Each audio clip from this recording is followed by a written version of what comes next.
you gotta be good with you above all else. This week we have Miss Christina Quarternik. You're trying to push your body so hard to a point where you need rest. Like, you should need a break.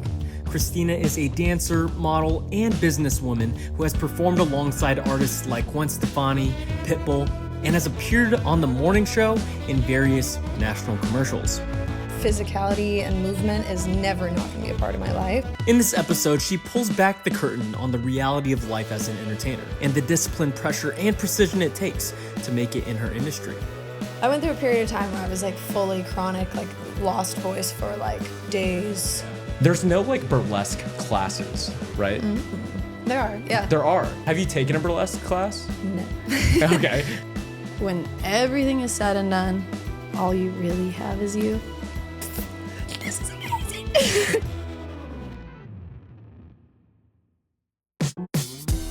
Did you not like the sound of your voice? We can start right now. Oh, is this the beginning? Yeah, This is where we're gonna begin.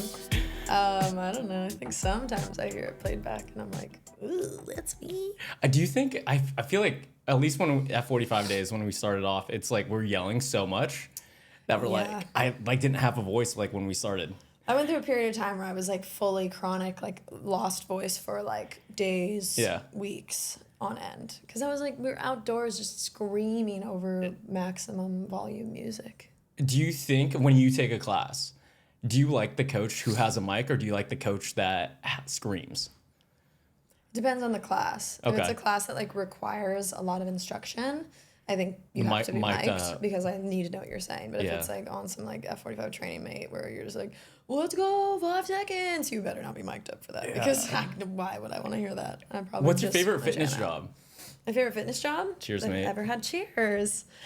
Tina time is back, baby. Tina time. 5 years. We just dove in so hard. I feel like we didn't even get like a little proper intro. We'll get a proper intro. I'll say it later in the pod. Okay, incredible. My favorite fitness job. I feel like I'm probably a little bit biased because I'm so close and hands in on it right now. Bunda. Bunda, yeah. Bunda. What is Bunda for all the people who don't know? Bunda is primarily strength training. Okay. It is half Stairmaster and half weights on the floor. That was the first thing I'm talking about. But hey, whatever. It is a big part of my life. And I do really enjoy it. It's cool. It's Stairmaster's underrated though. It is. Stairmaster is so hard. We get pretty frisky on the stairs frisky. too. How do you get frisky on the stairs? You could do step variations, pushes, climbs, pyramids, all kinds of stuff you ain't never Not even the thought shaking of or of the seen head. before. I know. I'm gonna make sure you know how it is.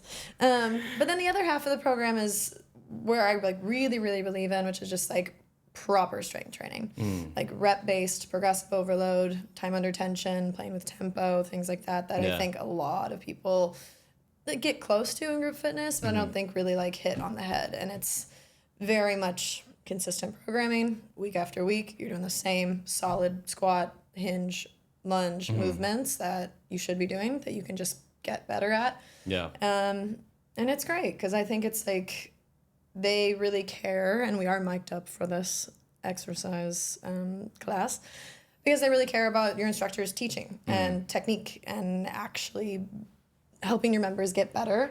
Even in the water breaks, you're designed to like take that 90-second water break to educate them on a movement. Be like, hey, you guys, while we're here, take a second, grab a shot of water, towel off, do what you need to do, but let's talk a little bit more about the deadlift. Remember, this is a hip-dominant movement. We're going to make sure that we're hinging from the hips, keeping us, like, you actually are properly introducing a movement, which, we worked at F45 together, and you do a little bit of that, but realistically, the clock's running, and you have 15 seconds to talk about the deadlift. It's like, I can't quite unpack everything you need to know right now. The thing is, the rests are important if you're really trying to change your body. Yeah. And that's one thing that I do believe a lot of group fitness classes lack on. It's because like you're trying to push your body so hard to a point where you need rest to be able to push your body to that extensive level, and then you need to recover for that short amount of time and get back after it again. Totally. And it's the feeling of working hard but you don't get a lot of results. Yeah, totally. And that's a big proponent that Bunda tries to emphasize as well is in this program. Like, if you finish 12 goblet squats or front squats or whatever the program is, like, I'm gonna be on the mic, like, you should need a break. You should need 30 seconds minimum right now because you just squatted so heavy that your heart rate is so elevated that you can't just go straight into 15 drop lunges on each leg straight after squatting. That's not the point. And it's hard because you are running the program based on reps. So to keep everybody together, like you really have to control the room and control the space because it's primarily women, and a lot of women like still have their own hesitations towards strength training and their preconceived notions of what that's going to generate in their physicality. And it's funny how people don't, or at least women too, like they really don't know much still. Like there's so much information out there now.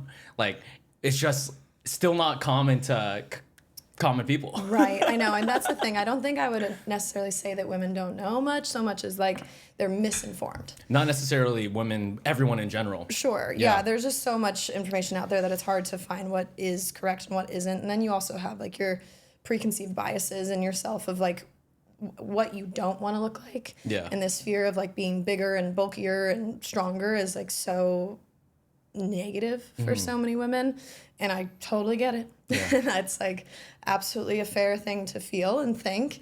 But it also kind of makes sense. It's like, oh, if you lift heavy weights, you're gonna get bulky. Yeah, because like, that is an end game that is possible. It takes a lot more work than like it takes so much work to be able to do that though. Right. It's like I promise you. But realistically, like if you don't have your diet locked in and you're living in a caloric surplus and you're strength training every day, even at Bunda or wherever it is, it's like you might not get thinner and leaner. Ever. Like you're not gonna, like that's not gonna yield the results that you're seeking. So I understand where it's coming from, where they're like, my arms are looking bigger and whatever. I'm like, maybe give a go at a caloric deficit. Yeah.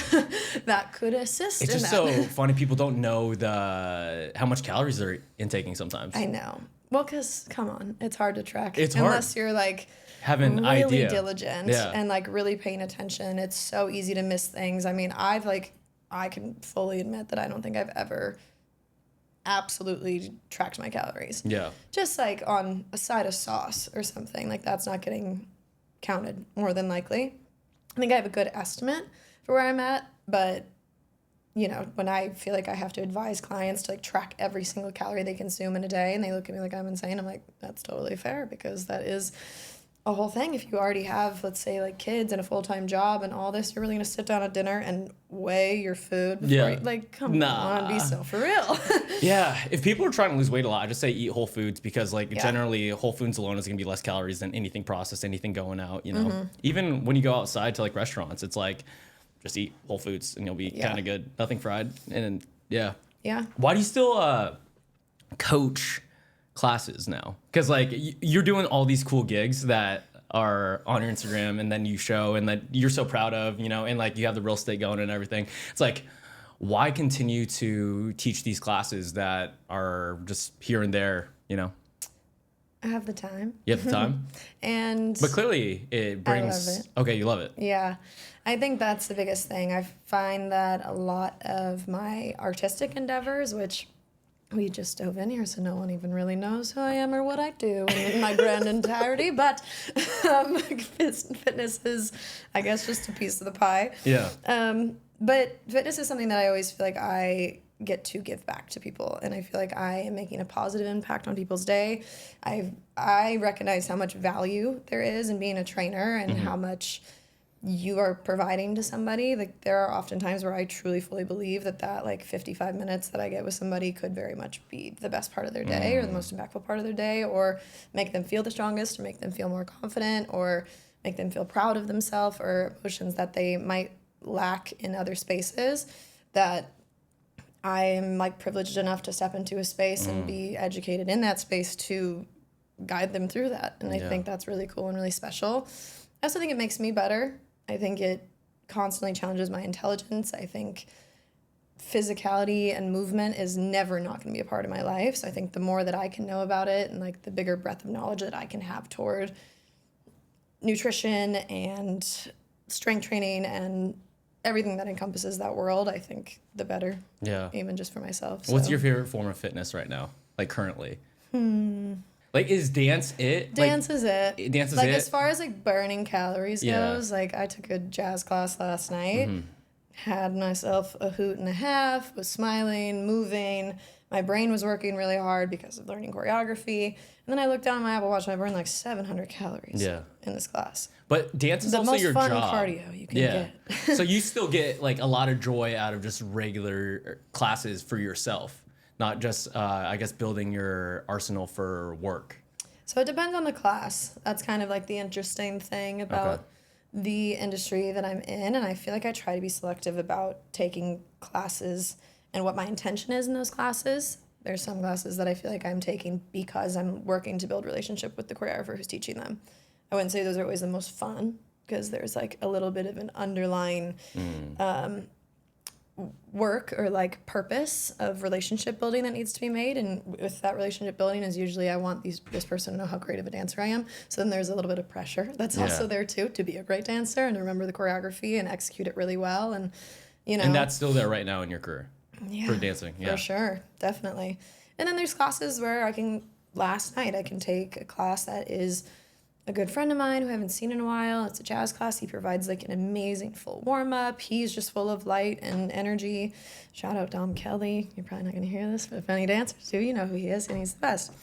You never know. Dom might slide in. What's poppin', Dom? What's poppin', Dom? So yeah, like there's a variety in that. And I think in general, the theme of turning your passion or your craft into your business and your career comes with a lot of passive side effects to where it's not always just filled with joy and, you know. I feel like you've done a really good job though compared to a lot of like people.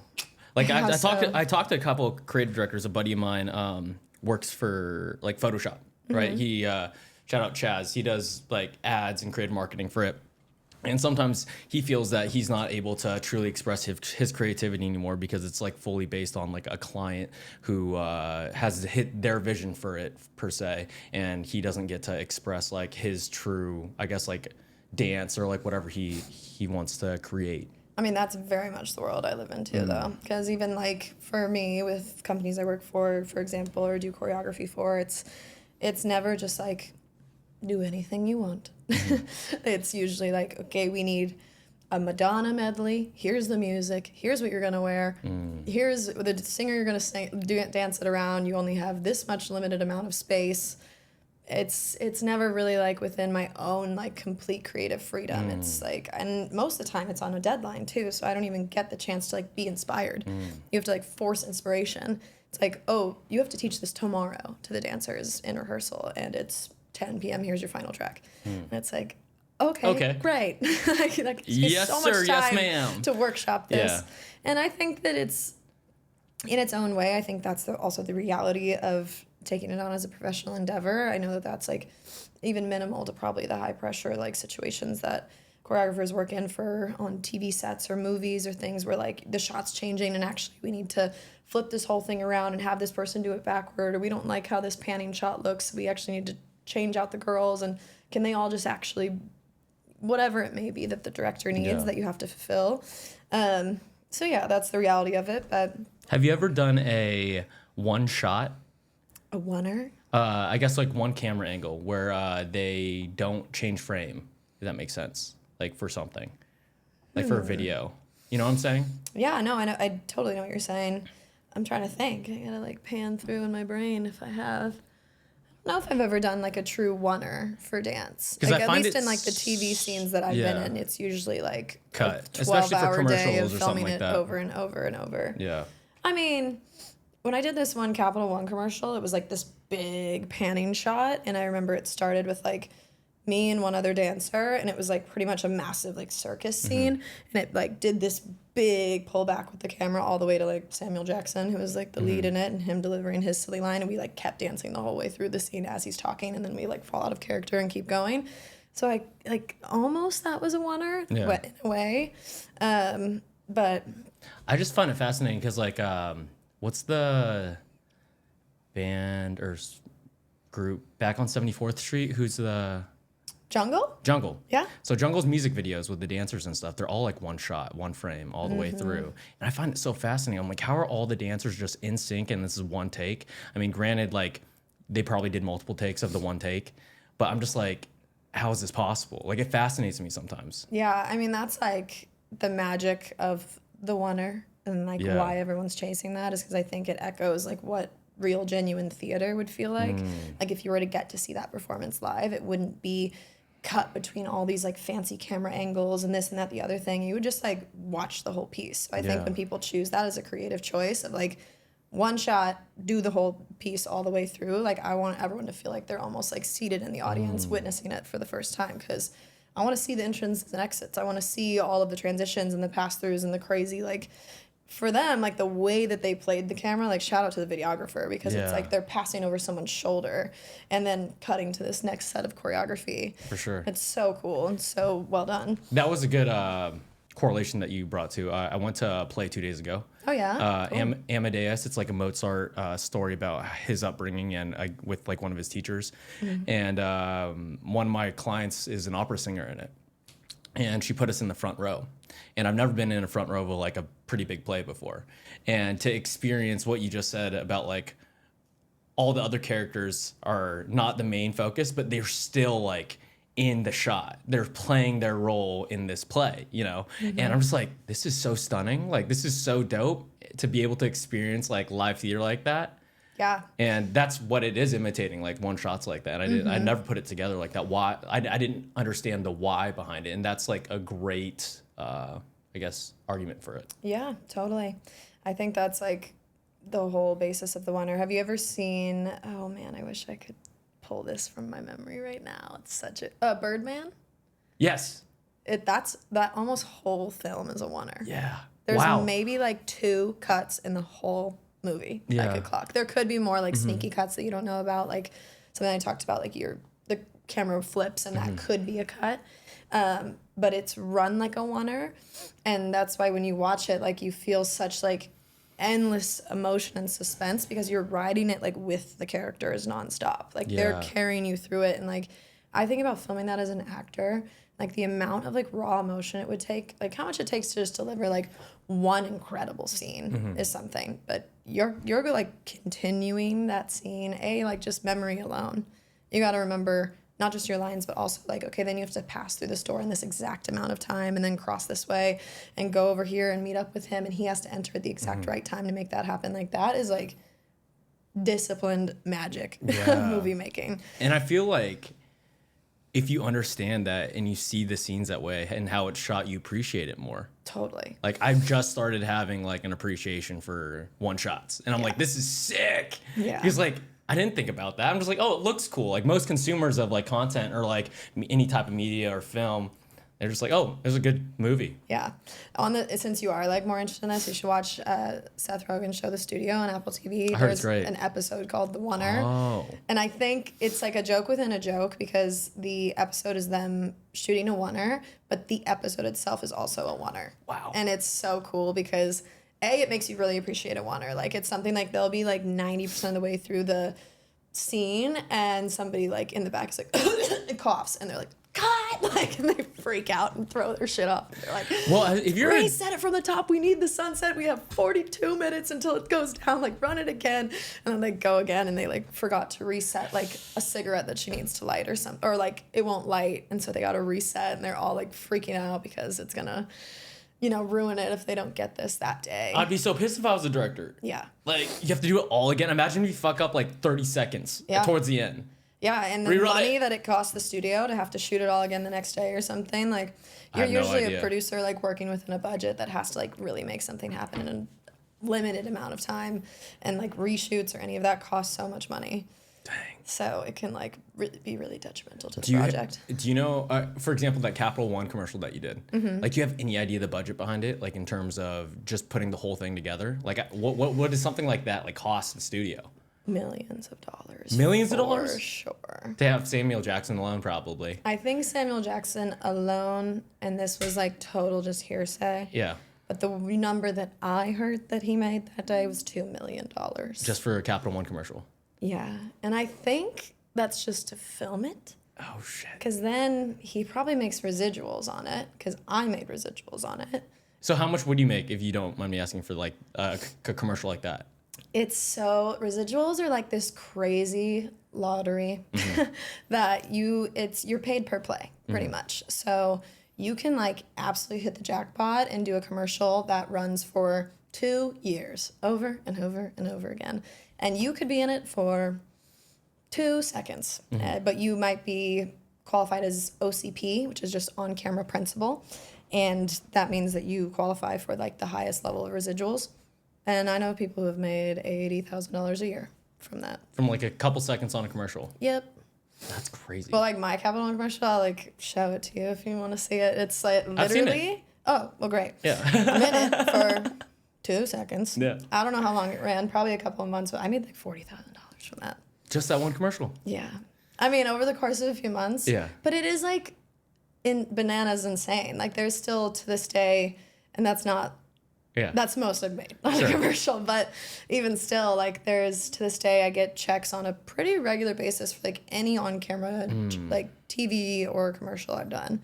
Like 5-6 years ago, some TV shows that just like are still running on Netflix or something. It's like, oh, here's a random residual check for you here. Like, you know. How does that make you feel compared to like grinding for a Q creative event with like you put all these dancers together, right? And you work with management for like a budget for your girls and like all these things, and you come out profiting like a couple $100 or like not even that, you know? Like you put so much work compared to a few seconds on a commercial. Like, does that give you a little bit of resistance in terms of like your own business in that way? Yes, a little bit. It does. I think I originally started my business creative like in the peak of COVID, which I think was like a very inspiring time for a lot of us because a lot of our like regular income was taken aback, and you have no choice but to sit and think about like what you can do for yourself in that time. And I think it was great. It was awesome to like explore the idea of developing my own company and like creating a brand and a business and just learning things that I don't think I would have challenged myself to learn. But I do think once COVID kind of like took a back seat and live entertainment came back into the mix and I started booking more work again, I definitely realized I'm like, okay, yeah, I think I still want to be more on the working side versus the producing side of the entertainment world. And I think that down the line it'd be cool to produce. I just don't know if I want to do it in like the live entertainment space that I've been doing it in with Q Creative, because I just don't think that the outcome is grand enough. Not even just financially. Please remind me to talk after the podcast. I have a crazy opportunity for producing for you, and I brought your name up for it won't launch in LA until 2027, but it's like a really cool like deal. And I put your name first. I forgot to tell you. No, it's dope. It's on West Side too. Say your name in the room. Like that is like why you are one of my best friends. Oh. You're so great for that. That's well, so you do kind the same of you. thing though. Yeah, absolutely. Yeah. For sure. But that's a very highly valued attribute of a true friend, is someone who like thinks of you in rooms when. Why do you think some people don't do that? Like, I feel like anyone, like anything that comes across the table in any conversation that I have, and if it is, I know someone in dance or fighting or bartending or like whatever, it just makes sense to do it right away. But a lot of people don't. Like, I know people who don't. Yeah, no, you're so right. I think it takes knowing your own value and being confident in what you bring to the table first before you can then start to consider what other people have to offer. Like, I think I would only ever be like, not only ever, but if someone were to ask me for like an incredible hip hop dancer, if I was like a less confident and maybe like more, I don't know, like anxious dancer, I'd be like, it's me, I'll do it, I'm the best. Nobody else is better than me. But I'm realistic and I have friends that I believe in, and I would be like, it's Delaney Glazer. Here you go. She's the best hip hop dancer. She's the best person for this job. She's who I thought of, and I think of her highly. And that's just one of many examples. I have so many friends who are so talented within their fields, and that's something that I value and appreciate in those friends. And I think maybe some people just don't see that or don't hold that virtue as deeply to themselves of like just I also wanting think your friends to win too. Yeah. But I'm a big, and I know you are too, like, I eat, we all eat. Like, one of us rises, we all rise together. Like, it's only going to better all of us for all of us to find grander and greater success. Because I do think it's a disservice if you don't. Like, Absolutely. the person who is looking for that service or that skill set, you clearly will not give a better hip hop presentation than Delaney on it.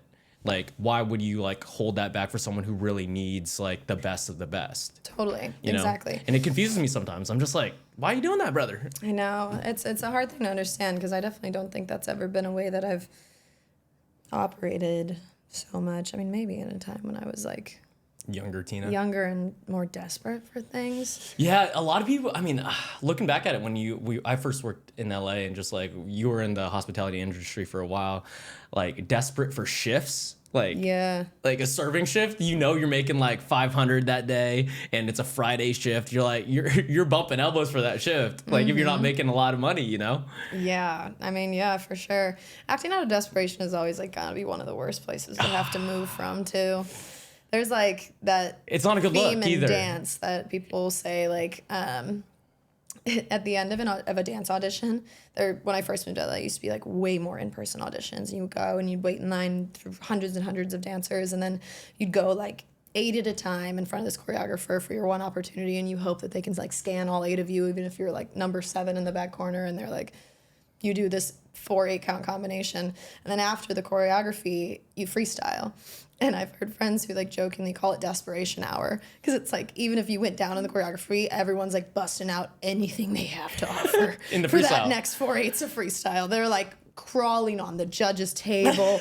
They're like lighting shit on fire, doing a backflip if they know how to do it, and you're just like. Some people pull out some crazy shit. I know. I also bro, like it. I also like just... it in terms of like Millennium Dance videos or like playgrounds. I don't know. Well, as a consumer, it's like one thing. Okay. If like you're just trying to flex like for the camera and show what you can do and like Yeah. all that, I guess. But if it's for audition, it's a little much. Yeah, and Yeah. it depends on the choreographer. Like some choreographers, I think eat that up, but some of them like it's such a turnoff. Like stop. It's just like I didn't ask for that. like you reek of desperation, babe. I'm just looking for like a normal dancer who can do the job. Like, but that's just my take on it. Yeah. I never asked you this before, and I've been curious about it for a while. There's no like burlesque classes, right? Mm-hmm. There are, yeah. There are. They're out there. Okay. Have you taken a burlesque class? No. Okay. So you do burlesque. I do. And I guess like how did you learn? Did you just watch Burlesque, the show or the movie 10,000 times and try to replicate it? Like what was the game plan? Well, yes, because I love that movie, but It's a great no, movie. It's not. If you guys haven't watched it, please watch it. Christina Aguilera slays that movie. Watch Burlesque. That was like my key inspiration for becoming a dancer. Which Really? I feel like it's so Like, odd actually? at being like 14 to be like watching these girls in bras and panties on Sunset Strip and be like, that's what I want to do. Is that it? Is But that what you it's wanted? true. That's Actually? really, I was like, this 14? is everything to me. I don't know. I was like maybe 14, 15, Okay. but it definitely like fired me up about dance and LA and like just that like style. I mean, they're getting it. Like Yeah. to this day, it holds up so far. But it is not a good educator for burlesque performance. It's not. No, they're not doing burlesque in that movie. Okay. They're doing like cabaret. I would say that like burlesque is reminiscent of like Crazy Horse in Paris, minus like some of the nudity, and it's more theatrical. Like which I guess burlesque can be more musical theater, and like you can lip sync and all of that, but they don't necessarily like strip tease in Burlesque the movie. And a lot of like what you would call burlesque at a typical, like if you're going to a burlesque show, includes stripping and taking clothing off and teasing and throwing, and more like Dita Von Teese style burlesque, which is kind of originated in that like strip tease type of flair. I only know her from her gin. Oh, really? And then I looked her What up. is it called? Gwendolyn Gin or something? Yeah. Wow. She Girl knows her is burlesque gin, folks. I do. She is a true example of building a brand for yourself. Like for sure. I just feel like she did it so right. Like take like her brand as a burlesque dancer and then like everything that she's made, like burlesque makes you think of a dirty martini. Her like classic act is her spinning around in a martini. Wow. So what would be a great thing for her to invest in and create a brand in? Gin, of course.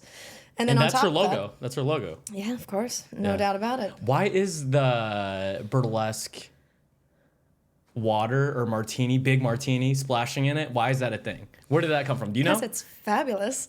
Have you done it? No, not yet. I'll do it someday. Is that a It'll be bucket like list? a career bucket list Is thing. it splashing in a martini, big I got martini asked glass? to do it once, and I was like, I can't. I was just Why not? I just haven't ever done it before. I think I have a lot of respect for the burlesque community, and, you know, tracking back to what I just said, I've never taken a burlesque class. Like, I'm a trained dancer, and honestly, a lot of burlesque dancers aren't Trained dancers. technically trained. That doesn't make them any worse. It just makes it different. And I found for myself, like, moving into the burlesque world, coming from the, like, professional and technical world, I wasn't always, like, received as warmly because, I don't know, there's, like, a little bit of... It feels passive animosity in the two worlds of either like pure burlesque dancers or like industry dancers who also do burlesque. It's Jake Paul fighting Tyson Fury. Yeah, that's a great analogy. Yeah. I suppose that's and you're true. Jake Paul in this situation. Yeah, and I'm Jake Paul. I don't think I'd brother. ever wanted to be Jake Paul ever. So if we could have come up with any other analogy, that would have been It makes great. the best sense, to be honest, though. It does. You're right. Unfortunately, So I have zero other correlations to Jake Paul.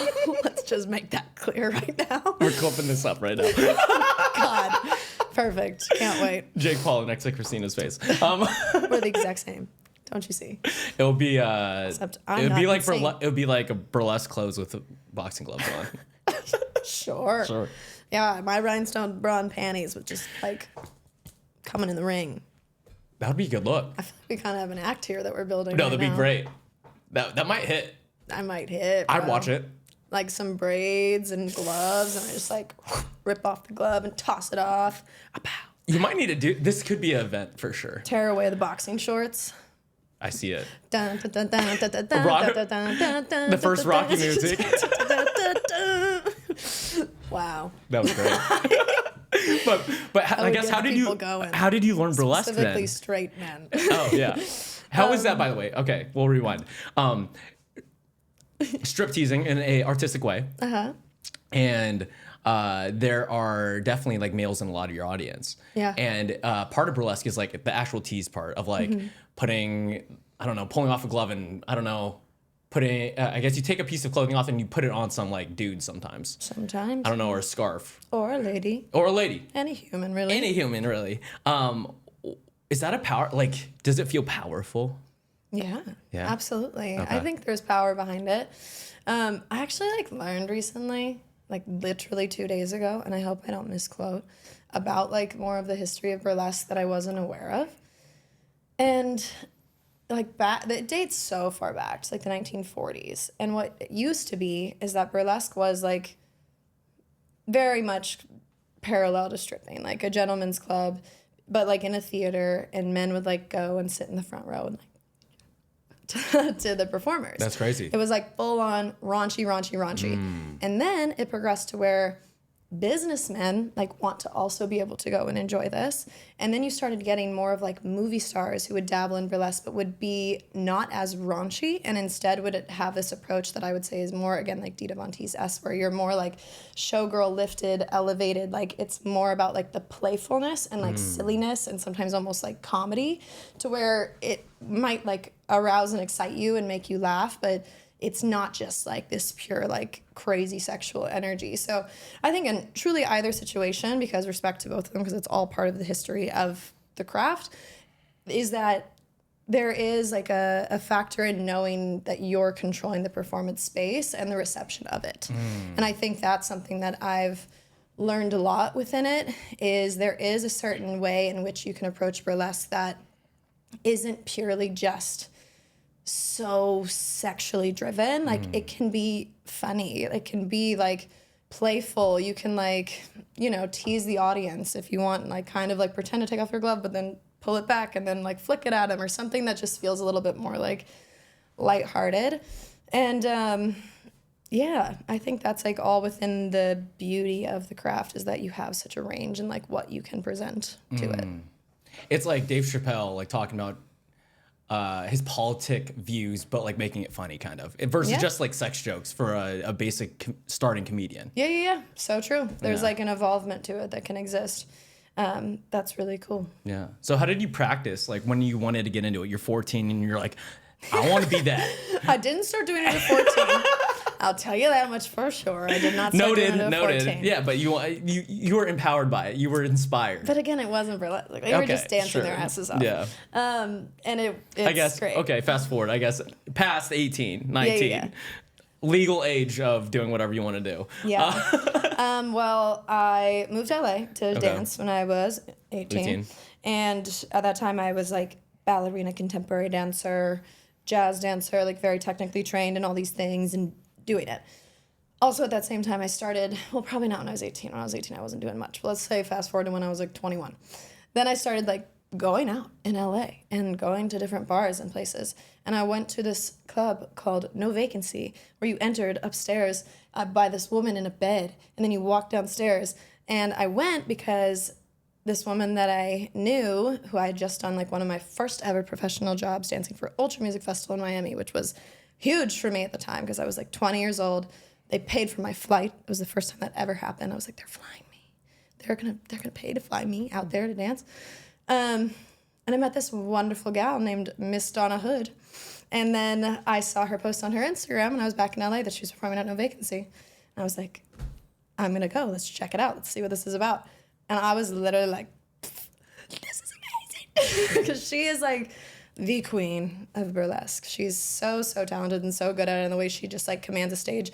And she like did the whole act, popped champagne, poured it all over herself, was like spraying it on the audience. And I was just like, and it wasn't until years and years and years later that I actually like had enough confidence to do it, because there's one category of dance that requires a lot of confidence. It is definitely burlesque. It's solo, like all eyes are on you. You are very much the center of attention, and you're taking your clothes off. Like you definitely have to be like standing in confidence in your own body to be able to command a space like that. So yeah, she initially inspired me, and then I feel like I just watched her amongst many others do it for so many years. And then I just kind of started trying it. I kind of got looped in at a certain venue in LA, and they started like requesting burlesque, and I kind of was just like baby burlesque, like trying some things out with the costumes they gave me. And then I just found out I really, really was into it and started making my own costumes that I was proud of, and then here I am. The lore's crazy. I didn't know like you got inspired by Donna that much. Oh yeah. That's crazy. She's my like number one inspo. She knows it. I tell her all the time. So I met her at one of your birthdays a couple years back, and she plays the part. I've never met someone. She sat next to me. I was here, and she was to the left, and she was at the top of the table, like with gloves on, white gloves, and I was like, she's commanding this like side of the table right over here, brother. Like I felt like an aura around her, and I was like, yeah, for sure. Isn't it crazy though that she's not playing a part that's just genuinely her? Yeah, no, yeah. She is just burlesque. A main character. Like she just is a main character. But she's such an example, and I feel like someone who's inspired me too. And there's other people in my life like Taylor Dean as well. They were like, expression and art is everywhere, and like very much in how you dress and how you present yourself to the world at any time. Like, why not go to a birthday dinner with white leather gloves on and a little like black and white hat looking like Cruella de Vil? Why not go out with chopsticks in your hair and like a cool band tee that's corseted up or like something like that? There's so much creativity that exists in every aspect of your being. If you guys check out Taylor Dean's podcast, she has chopstick in her ears and she looks insane with the leather jacket on the pod. Is very accurate. Yeah, she's pretty fire. See, bro, I just love my friends. Like, we could just do a whole pod of me talking about how cool all my friends are. Okay. But we probably want to talk about me. Your birthday, dude. Oh, yeah. I've never been to something, I don't think I've been to a birthday so, like, intimately cool. Oh. Like, How okay, great guys. Is that? So, also, like, you put it all together so quickly. In the dopest, like, house in LA. In Malibu. In Malibu.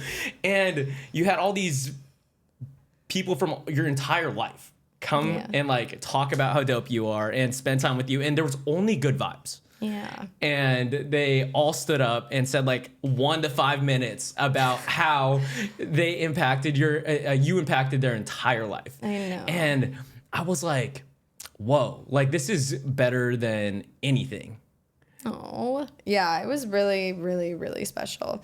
And what's even cooler for context for people who don't know is that I do not do birthdays with people. Like, my tradition for almost all of my 20s has been to, like, just go on a solo backpacking trip somewhere by myself for, like, 2 to 3 weeks, be like mostly away from all my friends. Like maybe I've done like dinners or get-togethers or things like that. They're like, on accident though. They're like, oh, I can't go at it. I can't take a vacation. I guess I gotta hang out with my friends. Like, I guess I'm here, so I'll just do a little something. But for the most part, I've like not planned a major birthday with people. So I feel like this previous birthday was my 30th, and I felt like one of the biggest things in reflection that I was really proud of in turning 30 was the community that I've generated. And I really, really wanted this previous birthday to feel like just a celebration of that. And I feel like I cultivated that space, and it like came back to me tenfold in such an incredible way. Like the whole speeches thing was not planned. Like one person drunkenly got up and started saying some shit, and then it just like started off a whole train, and then every single person at like this 20-person dinner said some nice things, and I was a mess, and my nervous system was a wreck because receiving that much love all at once was so wildly intense and amazing. What was that experience like? Like, I wish I recorded the whole thing, first of all, because it's genuinely a moment I never, ever, ever want to forget in my life. I think it's a one-of-one event. It's one of one, dude. I mean, I'd like to, like, hypothetically think and believe that I will carry and cultivate that energy in my friendships for my entire life. 100%. But no, you can't, like, ever go back to that space and time and, like, really remake, like, who is there in that moment and how it all felt.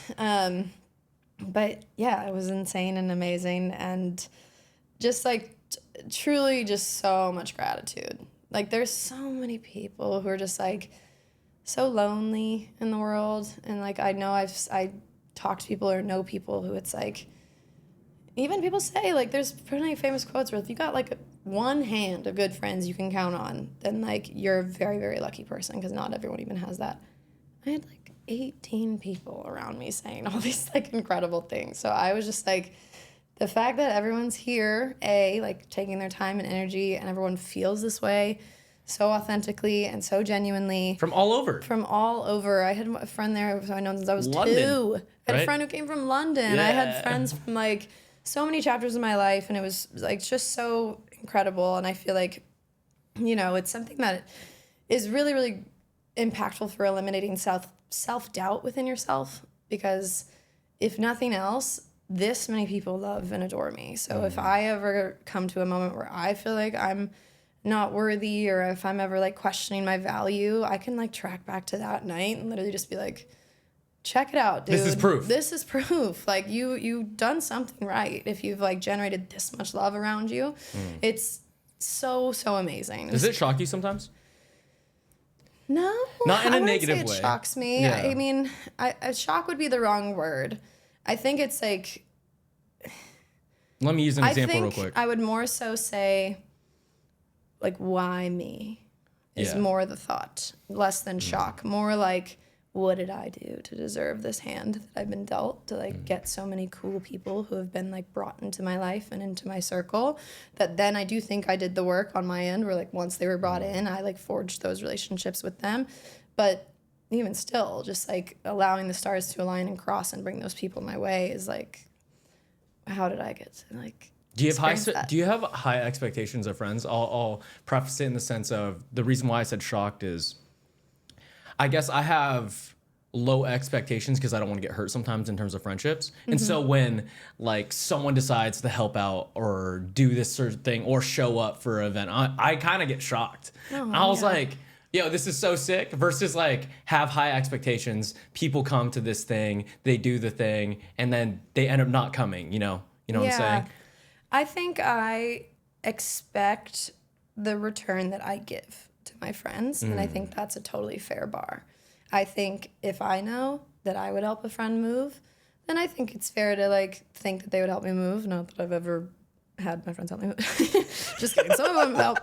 Bad example. But like, that is a bad example. Like, I helped you move. Where were you? I knew she was gonna call that out. I was like, is she gonna say this right now? It's fine. You're moving in like 3 days. I'm gonna help you just to like really nail in the coffin that. If you need some cool people, you could come help. I got like 6 dope people. Wow, flex. Okay, yeah. Whatever, bro. Okay, so my friends aren't movers, but I do feel like I try to show up for them in spaces where it really matters, whether it's something like a birthday or a big life event or a show, or, you know, just a day where they're not feeling great, or It takes a lot of work to be a good friend. I truly believe that. I think so too. Like, it takes a lot of effort and energy, and like, if there's some nights that like I commit to something and that night I'm like, I don't want to go out, but I promised this person and they're expecting me to be there, and I want to fulfill that promise that I made, you know? Yeah, there's a really hard balance when it comes to that, I think, right? It's because I feel like me and you do a great job of it, by the way. Yeah, and I mean, you truly, as simple as it is, like, you cannot give love to anybody until you give it to yourself first. And I think there's a big balance of self-interest, and I am someone who does not think that self-interest is a bad thing at all. I think that it's that age-old analogy where you cannot pour into someone else's bucket if yours is empty.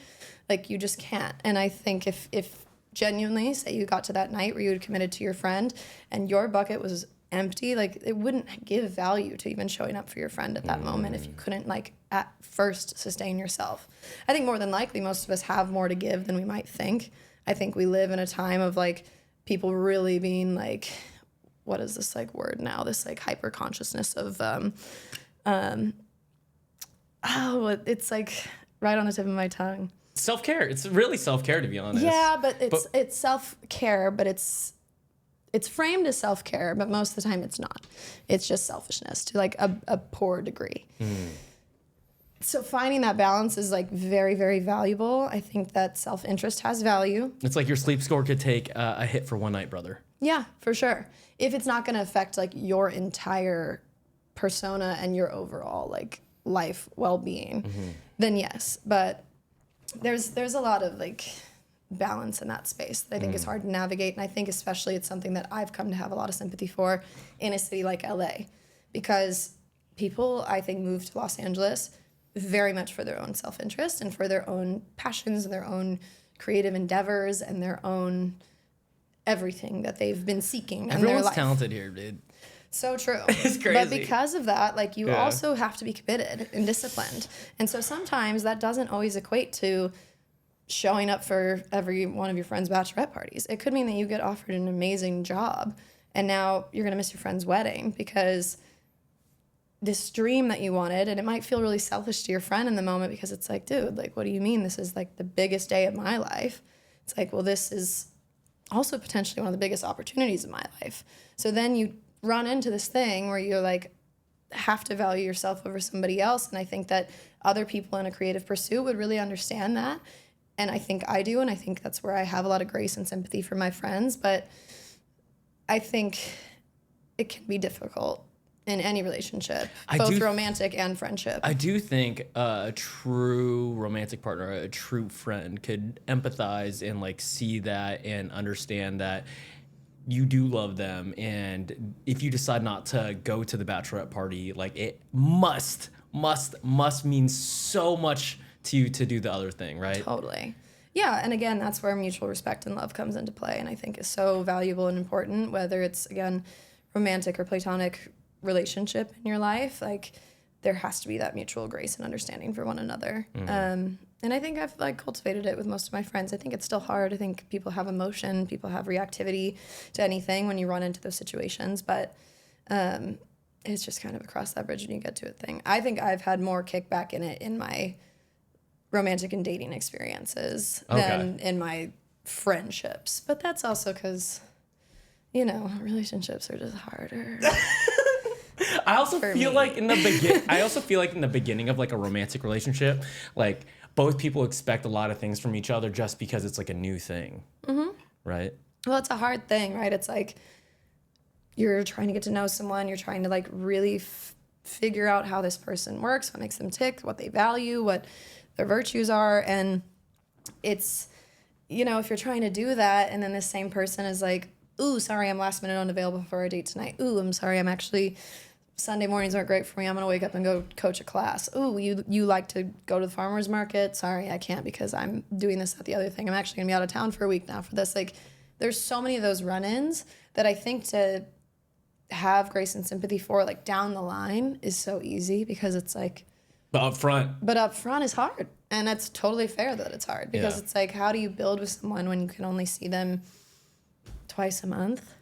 It's tough. It's tough. I've been thinking about the definition of love for a minute. Ooh. And because we say we love pizza, right? Yeah. You're like, I love pizza, it tastes so good. Or you love this person, Mom, I love you. Yeah. You know, and so like, how do you measure it? Like how much, if there's a measuring stick of love, like what is the difference between I love pizza and like, I love you, Mom, and like, I'm in love with you. Right. And I've been thinking about it, and it's like, give the example of you can't go to the farmer's market with this dude, but because you have this like job that you have to go to. And so if you define love, from my interpretation as of late, what you're willing to sacrifice for XYZ, right? I don't love pizza as much as I love my body because I'm not willing to sacrifice that dopamine. Like, I know I'm willing to sacrifice that dopamine for my body. If I love pizza more than my body, I'd be bigger, but I love pizza more because I'm eating it. I decide to choose it. For the example of the farmer's market, by that definition, you love yourself and this job more than you love the farmer's market with this dude. Yeah, but I don't think that should ever change. Like, that's like something that at least I know I feel pretty strongly I'm not saying you about. should change or not. I'm just saying, No, like I'm trying to measure. But I think measuring that's stick. where it makes it difficult in understanding, and again, like a mutual respect in relationships, is that something that I believe is that my partner as well should love himself before me. 50 years down the line, you should still love yourself before me. Like, placing me over you is never, ever going to benefit either one of us. You'll never, like, reach your full potential or be your best self if you're prioritizing another person's happiness over your own. Why do you think so many people do that? A lot of relationships, you could see it. Yeah, they do that. Don't ask me, I'm single. I'm like, oh, sure, I can't do it. Yeah, you went on a dating break. I think that people do it probably... I think they probably have really good intention, actually. I think they think this is what love is. I think they probably are like, this is what you do. You do anything for love. Like, you give your everything to somebody. The best thing I can do is, like, maybe it's even movies or pop culture or things that kind of make you think that, you know, even like old drama back in the day, if it's like Romeo and Juliet, where people are like sacrificing themselves for their one true love, it's like, yo, Leo in the first Romeo and Juliet, that shit hits. I probably need to reference that before I quote it. That's true though. No, I mean, you could play it off as perfect. Perfect, hell yeah. We'll cut that. I knew this stuff. I had an idea. But yeah, I think there's a lot of like dramatization of what love is, but not in like a reason-based way and a longevity-based way. I think love is partnership. I think love is mutual respect and support. I think it is never valuing somebody else over your own self-interest. I think you have to maintain that. And I think that's hard for a lot of people to receive. Yeah, if you value someone else over yourself, I think that is mostly lust usually. Yeah. It's like, oh, I'm lusting over this person, not in love. It gets mixed up. Yeah, it's that, or it's also a lack of your own self-love and self-worth and self-value.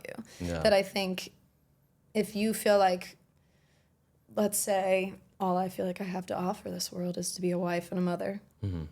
There's nothing wrong with that. Nothing wrong with that. There are a lot of ladies who do like that. Zero wrong with that. But I think that could absolutely put you in a predicament of choosing someone else over yourself, because that's not a solo endeavor. You cannot be a wife by yourself. You cannot be a mother. You can be a mother alone in theory, but more than likely, if I had to guess, that's not anyone's ideal situation. So I think that puts you in a situation where maybe now you're not prioritizing your own self-worth and self-value. You might stay in a relationship that you don't even really feel that passionate about, because you're just like, yeah, but these are the end goals that I want, and this person can give them to me. So I'm going to diminish myself just a little bit and put that person above me so that I can have these like grander things. And you might have a happy enough life that way, for all I know. I'm sure there's people living it who are probably fine. But I don't know if that's true love and value and like the partnership that I would expect and want from someone down the line.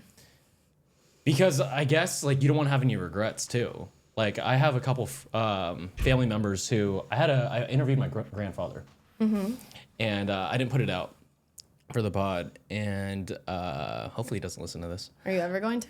I don't think so.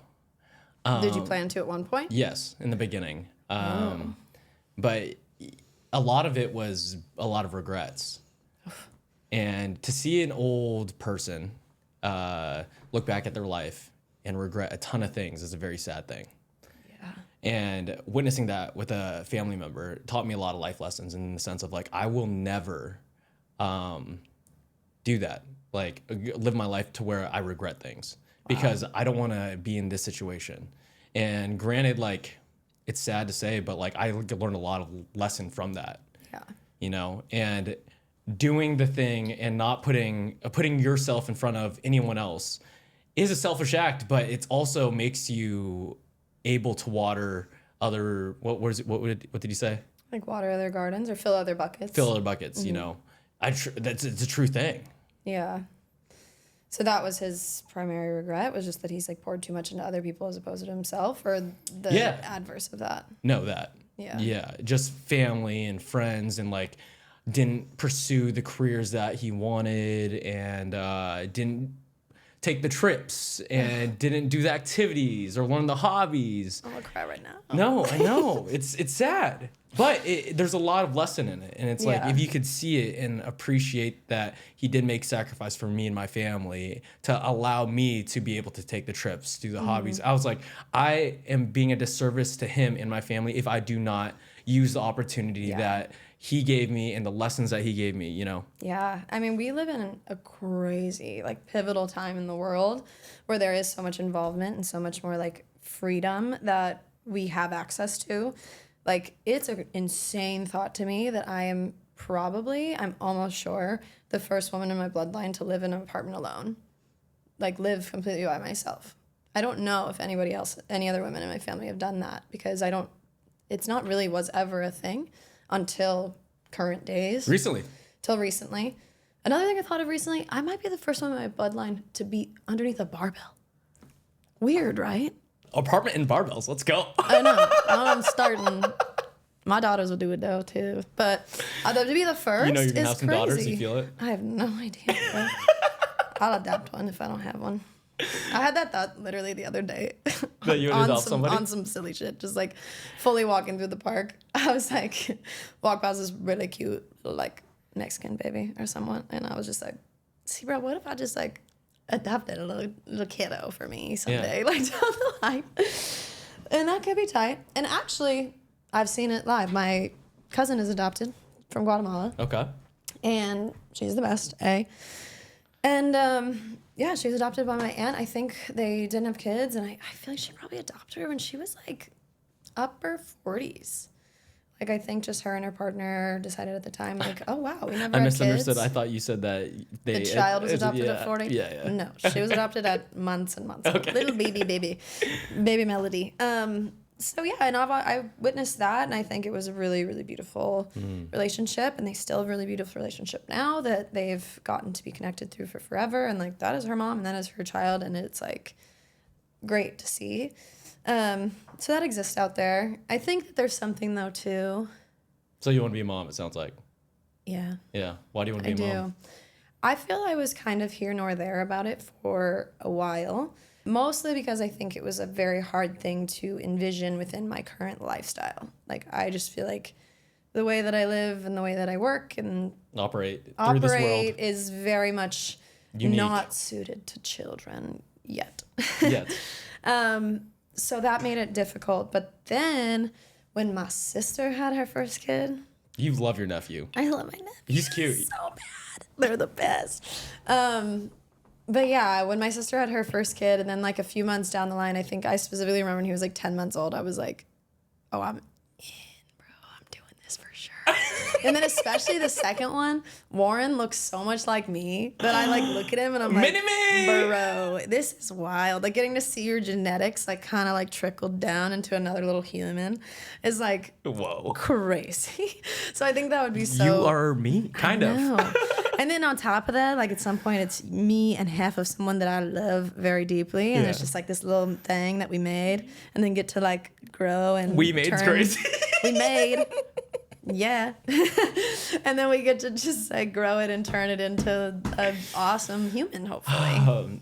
Yeah. The barbell in the apartment's crazy. It is. Like the first woman in my bloodline to be underneath a barbell. How about that fact? How about that? I got to check though. I'm gonna like, I don't even know. I'll have to like literally ask my mom and all my aunts if they've ever back squatted in their life before I confirm. How do you feel about that in terms of the apartment thing and the way you operate through this world? Like, because you grew up dancing and this is what you wanted to do, to come to LA and like chase your dreams of becoming a professional dancer and do the commercials and be the star and like dress up and play dress up all the time, you know? Yeah. But like no one else, correct me if I'm wrong, has like really done it. In my family? Yeah, right? Yeah, that's correct. I had one cousin who moved to LA to be an actress for 1 month. And anyone who tells me if they want to move to LA and try it out for a month, I'm gonna be like, save yourself the time. Because nothing's gonna happen in a month. Years, bro. Years and years and years and years. Like, there's no chance that anything's gonna happen in a month. So, shout out to my cousin. She did technically do the thing. She came, like, with her mom, my aunt, for a month. They both were out here in LA. Like, I don't know if they, like, stayed in an apartment or a hotel or something. And just gave it a go for a month to see if anything happened. And believe it or not, she wasn't wildly discovered and turned into a movie star in a month, so she packed it back to Missouri. So yeah, I feel like I'm definitely the first person who like packed it out here. And Black like, sheep. What, Black Sheep? Yeah, I guess. Black sheep. And it's kind of wild because I think that's something like a thought that I entertain sometimes. It's like, had I not, like what the sliding doors of my reality could look like and like what else that might mean. We talked about this on our last hike though. It's like, I agree. I live this way too in terms of like that black sheep, not necessarily mentality, but also reality of like a 1% life. You know? The 1% life, dude. That impacted me a lot on our hike when you said that. Because I don't think I don't think you saw it. No. Objectively. Well, because in my specific communities and circles, everyone does cool shit. Everyone does cool shit. Like, what do you mean? 90% of the people I know are living the same life that I am living. Yeah. Maybe not the people I know. It's like, I guess the different realities of it between my friend group in LA, including you, and I mean, you experience it too with your friends at home, like high school and stuff. Like, I have a buddy who every time we're on a phone call, he's like, bro, I'm living vicariously through you. It makes no sense. He has 2 kids. He has his yard. He has his 5 dogs. He has his wife. Like, and that's his reality. And anything that I talk about in terms of nightlife or the people I've bartended for or the people I've had on the podcast or whatever, he's just, it's like, what is that? Yeah. You know what's cool is that I actually don't think most people in my life ever say that or feel that way. Like, I've never really had my people who aren't in LA say that they're living vicariously through me. Maybe if I'm, like, on a mountain in Guatemala, they're living vicariously through me. But most people in my life who are in way different spaces, whether it's, like, living in different places, married, children, different careers, XYZ, they are also still very happy. And maybe it's just that they're not communicating it, but I don't think that, like, my life is just like the best one out there for everybody. I don't think vicariously through you means you're more happy than me. Right. Or like I want to be you. No, it's like I love that's for my buddy. He's like, dude, I'm living vicariously through you, but I'm living my best life right now. My kid is sick, lying on me. I have 2 kids and a dog in my bed. Yeah. I'm living my dream, brother. But I'm like, to see you like living yours in like Texas and you doing your pod and you building your business and stuff, like, bro, like that's sick. I'm living vicariously through you. You know, it doesn't mean like I'm more happy or less happy. Yeah. You know what I'm saying? Yeah. And I think that's what's cool about having friends in different phases of their life is or different geography spots. Different geography is like, even, you know, same deal. It's like getting to go home and visit my nephews again. It's like, I don't necessarily like feel jealous of my sister and her like husband and kids, but I love when I get to visit and like see them and like just get like a little taste of that like happiness in life for a second. But it no means would I like trade it in the world for the life that, you know, I have. Yeah, what's the one decision if you decided to say, what does Cowgirl Tina look like? Cowgirl Tina? This is a pivot. What do you mean? I'm just saying, like, I don't know. I can see like Cowgirl Tina. That could be a thing. My like alternate reality, you mean? Yeah. If like I never left Missouri? Is that I think kind about of that the sometimes. premise of this? Yeah. Do you ever play that in the back, like sometimes? Yeah, I mean, Yeah. yeah, like I said, I feel like there's definitely so many times where I've like entertained like the sliding doors of my life and all of like the when I went right instead of going left, or stayed with that partner, or broke up with that partner, or moved or didn't, and like just so many different choices that have like led me to be like exactly where I am today. And it's interesting because yeah, you can entertain it. You can be like, oh, I'd still be with my high school boyfriend and I'd have children who love me and maybe a horse or two, but it's like I never would have like probably been to Bali and Guatemala and Qatar and like dancing at F1 and like all these like cool things that I've got to do if I was doing that. And again, it so does not diminish like that reality for other people because it's so grand and so great in its own way. I just think that like if you have purpose and calling within you, it's like not without reason. And I know that from living it now and like have pursued it and done it and seen it on the other side, and anything that I feel like I've had to like pass up or let go of along the way has been absolutely the correct choice if it's landed me to be like exactly who I am today. Where do you think that calling comes from? I don't know, like what even is passion really? It's so hard to say because realistically for me with dance, I was like a try everything kid. My parents were like, do all of it. Basketball camp, volleyball, piano lessons, horseback riding, all the things. And it was just like, I like. Were you a good volleyball player? I only did it till I was like 10, bro. Oh, okay. I'm pretty good now, though. No, I'm only okay. Catch her on these beach courts, bro. I know, I'm only okay. But if you're looking for a volleyball teammate, somebody hit me up because I need more volleyball friends. She's like, I've been I catching too many Hail nobody Marys. to play with, bro. Yeah, but I don't know. It's interesting because in trying everything, I really felt like dance was like that thing that latched on. However, I also think my bias to that is because my best friend was also dancing with me and her mom was our teacher. So it's like, of course, that latched on. Like that was where so much of my like... Delaney's mom's so swaggy. She's the best. She's so swaggy. She's the best. Shout out Diane Glazer. I hope she listens to this. She'll love that. She'll love you called her swaggy. She's swaggy, bro. We did this hip hop dance in high school and she always like came up with our costuming. And we wore like cheetah print and red and denim. And then all of our hats were these black baseball caps that said swag. Wow. Yeah, well, to be honest, Delaney's the first person I think I ever talked to who was like, yo, my mom's like super fashionable. Like, she's cool, yeah. Like, I asked my mom about fits all the time. Oh yeah, she like styled me for photo shoots and stuff in high school. Like I borrowed stuff out of her closet to wear for photo shoots. Like that's a cool mom. Crazy skirts that I was like, where'd you even get this? I'm like, she's just been that beach. But she is cool. But yeah, so I think that created a lot of like bias that it's like, I don't know, almost like an odd thing to even entertain. Like had it not been very much for like the Glazers family's presence in my life, like my whole life. You're good. Could be completely That was different kinda because I might have mic drop. But it could have absolutely changed the trajectory of my whole life. And I think that probably happens for every single person. Like there's definitely these like crossing roads of people that you meet who guide you in certain directions, and they could be so minimal to your overall existence. They could be so maximal to live with you forever. Like Delaney has in my life is still a friendship that I've like is not going anywhere forever and ever. But it's just wild to think. And then it also makes you feel like how much is my own independent self-choice really what guided me here? Is it all just kind of been aligned for me? Yeah. Predestined? Yeah. I don't know about kind of predestined. Like there's a thought to that. But I don't know. I think that there is, I don't know. I think we do have a lot of free will. Like, for example, in terms of callings, it's like, I feel called to move to Vegas. Like, it's just like my intuition saying like, dude, you need to do this for yourself right now.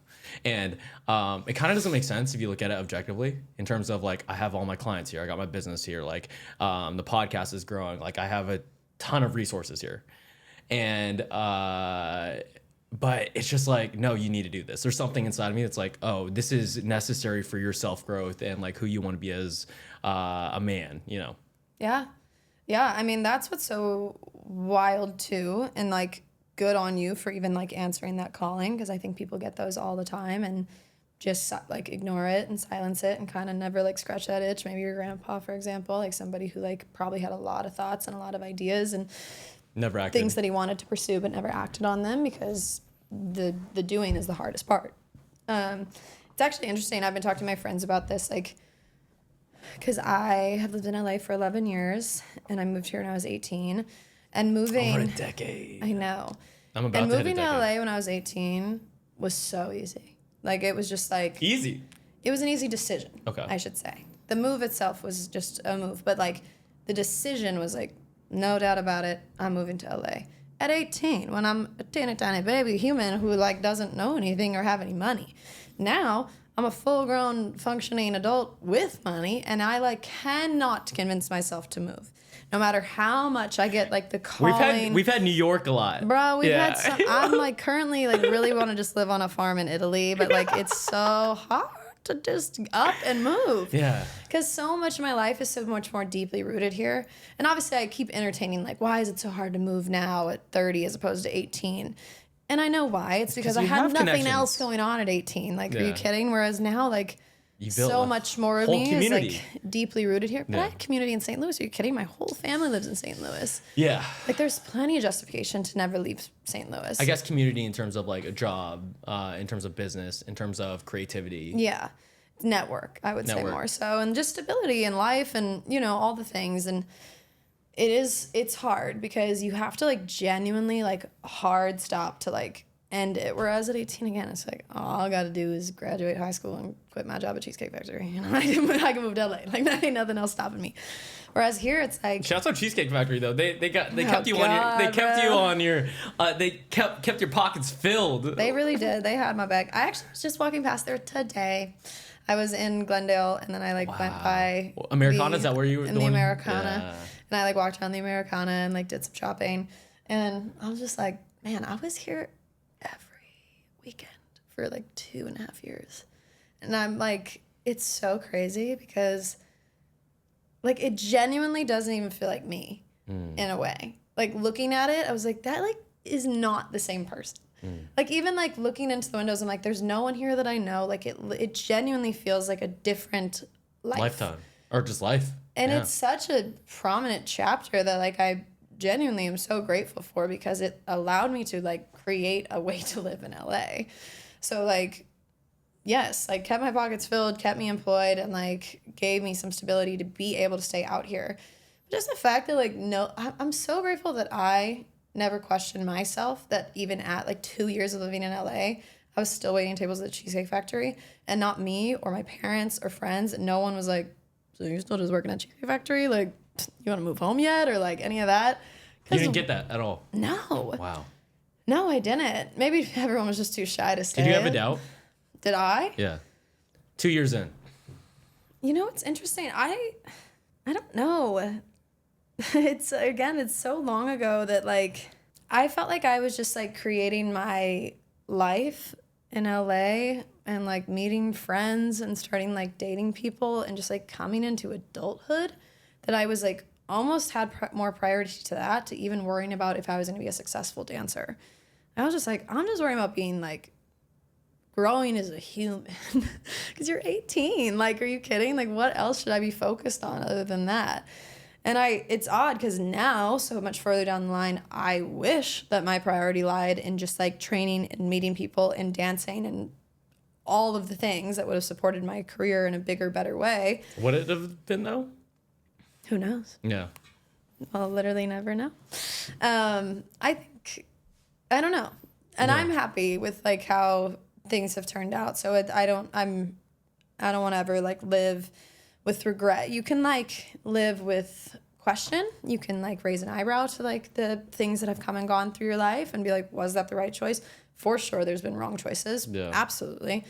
But you don't weigh on those. Like, I'm never somebody who, like, leans into the negativity in a situation. Like, whatever the outcome was, I'm going to, like, find whatever the positive aspect of it may be. Even me sitting here talking about Cheesecake Factory now, I'm like, who cares that I was waiting tables for 2 years? It was helping me form myself into being a good, intelligent adult. And, like, also, no one knows that Christina anymore. No. Like, which is so weird. Like, Yeah. I think about that too, where I'm like, I like meet people now and today and like even like take going on dates or any of those things. And it's just like, I'm this like perception wise, at least, let's say, so I don't sound like wildly ego filled right now, but I feel like it's perceived that I'm this like working, well established, like comfortable, confident person. And it's just like, yeah, but bro, there was so much time where I wasn't. You just don't know that girl. You just don't know that aspect. She of ain't it. here anymore. She ain't here anymore.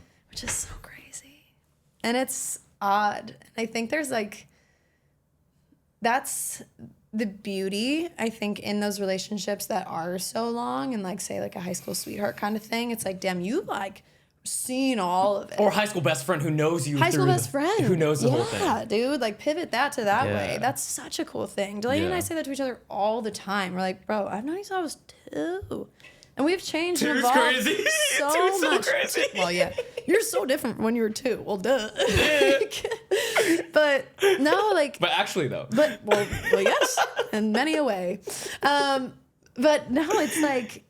It's so beautiful to like stick with someone through their evolvement of their character, through seeing their success, through seeing their intelligence growth, seeing their confidence grow, like, and getting to bear witness to that is such a magical thing. And I cool. think that's why a long-term relationship, be it either end of the spectrum, is so valuable.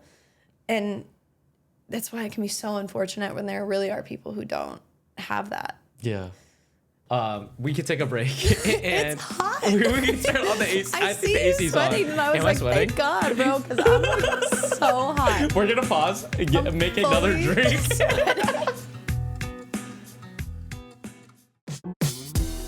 We're back You're gonna need- with Hey, Christina Quarternik. Christina Quarternik. I'm talking about AC on because it was hot. Oh, AC on, yeah. I literally thought that was a name Oh, when you cheers. just said AC on. I was like, hell to it. AC on. Okay. Do you want to do my intro now? Or is it far gone for that? No, I do the intro separately in the beginning. Oh, so when we start talking, everyone just knows what's up? Yeah. Oh, okay, got it. So now you guys But I know had that this she whole- was so angry about this intro. Do you want to do the intro yourself? No, it's... No. That's a nightmare. Or do you just want me to? No, should 'cause I do it off the top of my head? I had this whole plan. Here's why Okay. I wanted you to do an intro. Because the first thing I wanted to say to you that I think is important that people know is that I was your 28th episode of the Nate Biltz podcast. Yeah. So this is my second time on your podcast. Yes. And now it is episode what? 160 something. Dude, I'm so proud of you. Oh, thanks. Yeah. You've like kept at this like so diligently. You're an incredible host. You've grown so much. Like we've already done like 90 minutes and I feel like it's been A second. Yeah, but already like the way that you conduct yourself, the way you speak, like all of this setup. Are you kidding? He's got lights, camera, action in this bitch, people. Like it's amazing, and I'm just really proud of you. Like Thank people you. just don't see things through, and it's really easy to quit. And Back to the calling thing. didn't, and Yeah. you're still in it, and Appreciate we're doing it, and I'm just really happy for you. Thank you. So that was all I was disappointed in. I didn't get a chance to say, but now I got to say. Now she it. got to say it. It's funny because a lot of people do think of reward from a monetary standpoint or a view standpoint or a following standpoint. Yeah. And in terms of the podcast, I view it as me having this conversation with you in real time, face to face, not over a phone, not over just a call or anything like that. It's real to me and or real in general.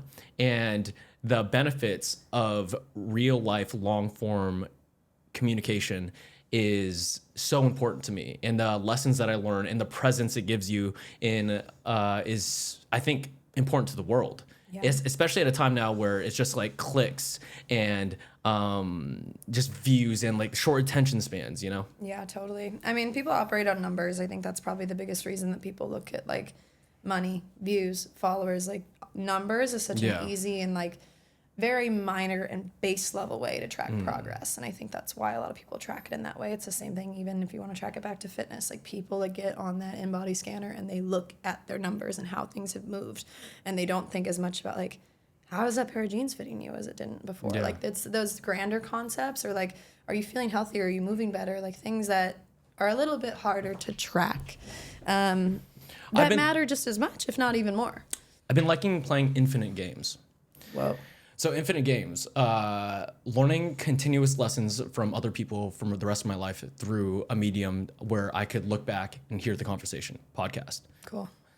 Relationships, dating. Marriage, relationship. You can't win at marriage. Yeah. The goal is to stay married. Yeah. You can't win at fitness. The goal is to game. stay in fitness, to be fit for the rest of your life. It's an infinite game. It's an incredible concept. Incredible concept. Yeah. But the thing is, like, if you do it for the love of the game, if you do it for the love of, like, I need to stay married, I need to stay fit, I need to stay learning, then you don't stop. That's where it comes from, Wow. to answer your question, or to answer the admiration that you felt towards me from the podcast. For staying with it. Yeah. Yeah. I mean, that's an incredible outlook to have on so many things on life. I think everybody is really, really seems obsessed with an end goal. I think connecting it back to even just like creative pursuits, a lot of people are like, I'm working until I book the job. I'm working until I book the movie or the tour or the this or that, the other thing. And it's like, what if you just love class? What if you just love dance? Love performing? I just want to perform. Like, that's also at the simplest form. That was like why I ever started Do you hate doing this it. question of like, what's the game plan after dance? Yeah, I hate that question. Hate the question. I love how dance, do I bro. know? I love this game. I have no I'm gonna way to know. play it. I would Yeah. love to play this game for as long as I can. Absolutely. That's my first important question. But then on top of that, all the best things that have ever happened in my life have been completely unexpected and unplanned. Yeah. So why on earth would I sit around and be like, oh yeah, I'm giving dance 5 more years, and then I have this, that, and the other thing that I plan to do. Bad question. It's a bad question. It's a bad question. Don't ask me that. Like it's a fair question. It's a fair question. And I understand why people ask it, because especially when you're very removed from the industry itself and you don't really know the ins and outs of all the pieces of entertainment that create what you see on screen or on stage, then yeah, of course, like you're just like, well, what else? Like all you know is dance. It's like, hey, no, like there's so many transferable skills within dance or any creative pursuit really that you can apply to so many other fields. But yeah, it's something that I feel like I even try to not get too much in my own head about. I think I probably ask myself that question more frequently than anyone else asks me it, unfortunately. And I'm a pretty go with the flow person, but I also am someone who like really wants to make the most out of life. And I think because of that, it's like, I just live in this like very constant like questioning. And I've been phrasing it to a lot of people lately where, like I said, I've lived in LA for 11 years and I've been dancing for this long and working, and I'm really happy and I have a really cool community. But I feel like I'm just like itching for an act 2. Like act 1 has been sensational.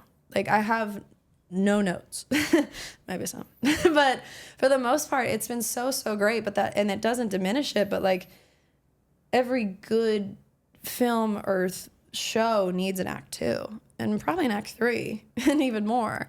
So it's just like, what else? And I feel like there's like change brewing, and I feel like there's something different that's coming, and I feel super open to receiving it. And I think it's okay that I don't know what it is, because I think just living in curiosity.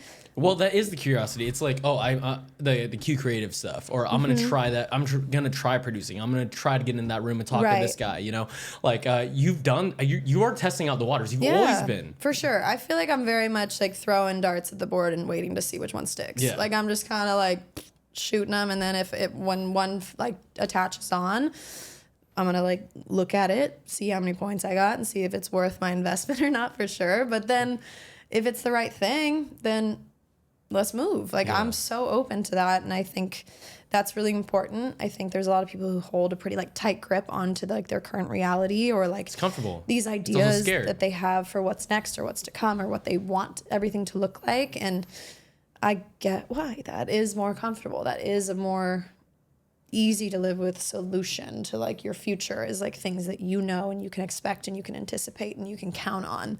But back to your perception of the perceived view of yourself, it's like a lot of people I don't know if envy is the right word. It's like, how's she doing it, right? Doing all these things and living, you're doing it by living from this mindset of like, you're open to receive all these things. And so like to get what this person has, you have to like live the way she operates as well too. And it's just a scary thing to just like kind of be like free flowing. Yeah, it is. But humans are so capable. Like, I think like the only limitations that we have are the ones that you place on yourself. I feel like I also don't think I'm special by any means. I think there's so many people who are like operating at 1,000,000 miles a minute and are doing so many things and navigating so many things at once, but we just don't see it on the forefront. You know how you were talking about Cheesecake Christina? Yeah. God, what a name. Like superhero name. Cheesecake Christina. Ew. But like, do you ever feel the version of yourself that Cheesecake Christina felt? Can you elaborate? I'll use an example for myself. Okay. When I was 19, my high school girlfriend broke up with me. I got really out of shape, right? And I have this like very negative perception of myself at the time at 19. I'm a decade later. I'm running 29 miles for my 29th birthday. You're him. I won a bodybuilding show. Yeah. Like I'm doing all the things that like 19-year-old Nate did not think he could do. But sometimes on a low day, I will identify with how 19-year-old Nate felt. You know what I'm saying? Yeah. And I'm just like, that's interesting. Is that a good thing? Is that a bad thing? You know, I'm just asking. So like now, like different person you said, like you walked around Americana and you're like, yo, I'm shopping at this place I used to work at. I couldn't afford any of the things that I'm buying right now. Like, what is life? I know. Right? And it's like, do you ever see or view yourself sometimes as like 19-year-old Christina still though? I don't think I view myself as her. I think I honor her, if you will. Honor her is great. I know. I love that. It's such LA lingo. But I do because she is me, bro. Like, and it's cool. Like, I don't know. I think it creates. Her, she's me. I am her. She is me. No, it creates a lot Bumper of like sticker right lasting gratitude for all the things that I now have access to. I told you that the other day. I was like, I went shopping at Wasteland and saw like a pair of Louboutins that were there on sale, and I just bought them. Like, and I spent $600 at You're like, who Wasteland, am I? and I was like, bro, there was a time where like I needed that $600. Like, there was a time where I was paying rent and having 2 digits left in my bank account. Not a dime could go to random Louboutins that I didn't need from Wasteland, and it's so cool because I get to have that reflective experience. I really, really feel like I'm someone who everything that I've gotten in this life has been really worked for and earned. I really don't think anything was handed to me. I feel like my parents instilled that in me early on, where it was very much like, you want a car? Cool, get a job, then go get a car. You want a horse? That's great. You're going to take care of the horse. Like, you're going to have to like picket stalls and bale the hay. And wait, is picket stalls picket shit? Oh yeah, bro. Shovel, stalls. toss. Picket shovel, stalls. toss. Picking stalls. Picking stalls. Sorry, that's my shitty That's what it's called? Picking accent. stalls? Yeah, you're picking stalls. I didn't know it was called that. I think it's what it's called. No, I'm that's pretty cool. sure it is. Got me doubting myself out here. I'm gonna have some equestrian come in these comments and be like, I didn't realize how big She ain't horse. real. I didn't realize how big horse stuff is. Like polo or just like riding horses. It's big. It was not my brand of riding horses growing up. We were very big trail riding, racing, and Western pleasure. Of horsing. Yeah. Okay. Then I think that's like your more like authentic country style of like Missouri riding horses that are like live on your farm with you. And then I think you have another chapter of which I would call more like equestrianism, which is like you board your horse somewhere. It's like a show horse that you probably spent like as much as you spend on a car to buy that horse. Some of them are hundreds of thousands of dollars. Dude. Exactly. It's crazy. So, I mean, more than you I'm spend just on a learning car about then. horses, and It's I'm just crazy. like, what? And then the outfits are so expensive, and there's such a like showmanship to the entire craft of it. Whereas my shit was just like, get on that horse and run as fast as you can around that barrel and come back and don't fall off. And it was super fun. In terms of, was it just for like hobby? We did shows, like we did horse shows. Really? It was funny because I remember my sister was so frustrated because she was like so much more into horses than I was and would like ride way more hours and practice way more. But I had this little miniature pony named George was my first horse. Let's go, George. He's probably like this big. And so you small. were... If I had him right now next to me, I could probably I could stand over him with both my feet on the ground. That's how little he was. But I was 8 years old, so you were little he too. Was to my size. Perfect. But he was just such a good show pony by nature. Like, he just squared up his feet and like put them right side by side and did all those things. And so I wouldn't practice nearly as much as my sister. And because I was a dancer, I would get in the ring and be like smiling ear to ear and just like presenting and performing as I'm like trotting around the ring. You killed it. And I got blue ribbons. And she was like so over me for it. I mean, she won shows too, but yeah, I mean, it's such a fun thing, like such a fun sport to have gotten to be a part of, like in my childhood, to grow up riding horses and just, you know, have that be a part of my upbringing, I think was like a really, really cool way to learn hard work and discipline from a young age. Through horses. Like the genuine, like, get back on the horse that people say, I lived in reality. I literally would get thrown off horses to the ground, black out, and then my mom would be like, you up? You have to get back on, because otherwise they learn bad habits. Wow. It's a genuine thing. Like, you cannot, like, the horse will learn a horrible habit and they will kick you off every time if you don't get back on. Like, you have to. There were times where I'd be like tears running down my face, like 9 years old, like so traumatized from getting bucked off this horse that and she would just walk me once around the ring, just like prove a point to the horse. And then I'd be able to get off and go in and clean myself up and be done riding for the day. But like, genuinely, that is a huge part of riding horses. And like, a huge part of like now that is transferable skill that I feel like has made me so resilient. Because what do you mean? Like, you're learning that at such an impressionable age of 8, 9, 10 years old, where it's like, literally, you get knocked off the horse, you get back on, you ride again, horse, babe. Guys. Ride again. So it's just like, yeah, that's impenetrable resilience to have in your being from such a young age. So I think it's a cool thing to be raised in that space. Yeah. In terms of admiration, in terms of something like that as well, one thing that I admire about you a lot is the solo travel. Oh, yeah. Because I've only done 2 big solo travels, like one in Europe. That was a huge trip for you, though. That was a huge trip for me. Super impactful. I think that might be it. I've done solo travel in the States, but in terms of like abroad, it was like a 10-day backpacking, hostels, like meeting new people from all around the world, like navigating different languages. And it changed your life, didn't it? It changed my life. Completely. Yeah. And you've done this multiple times. Yeah. More than 2 hands?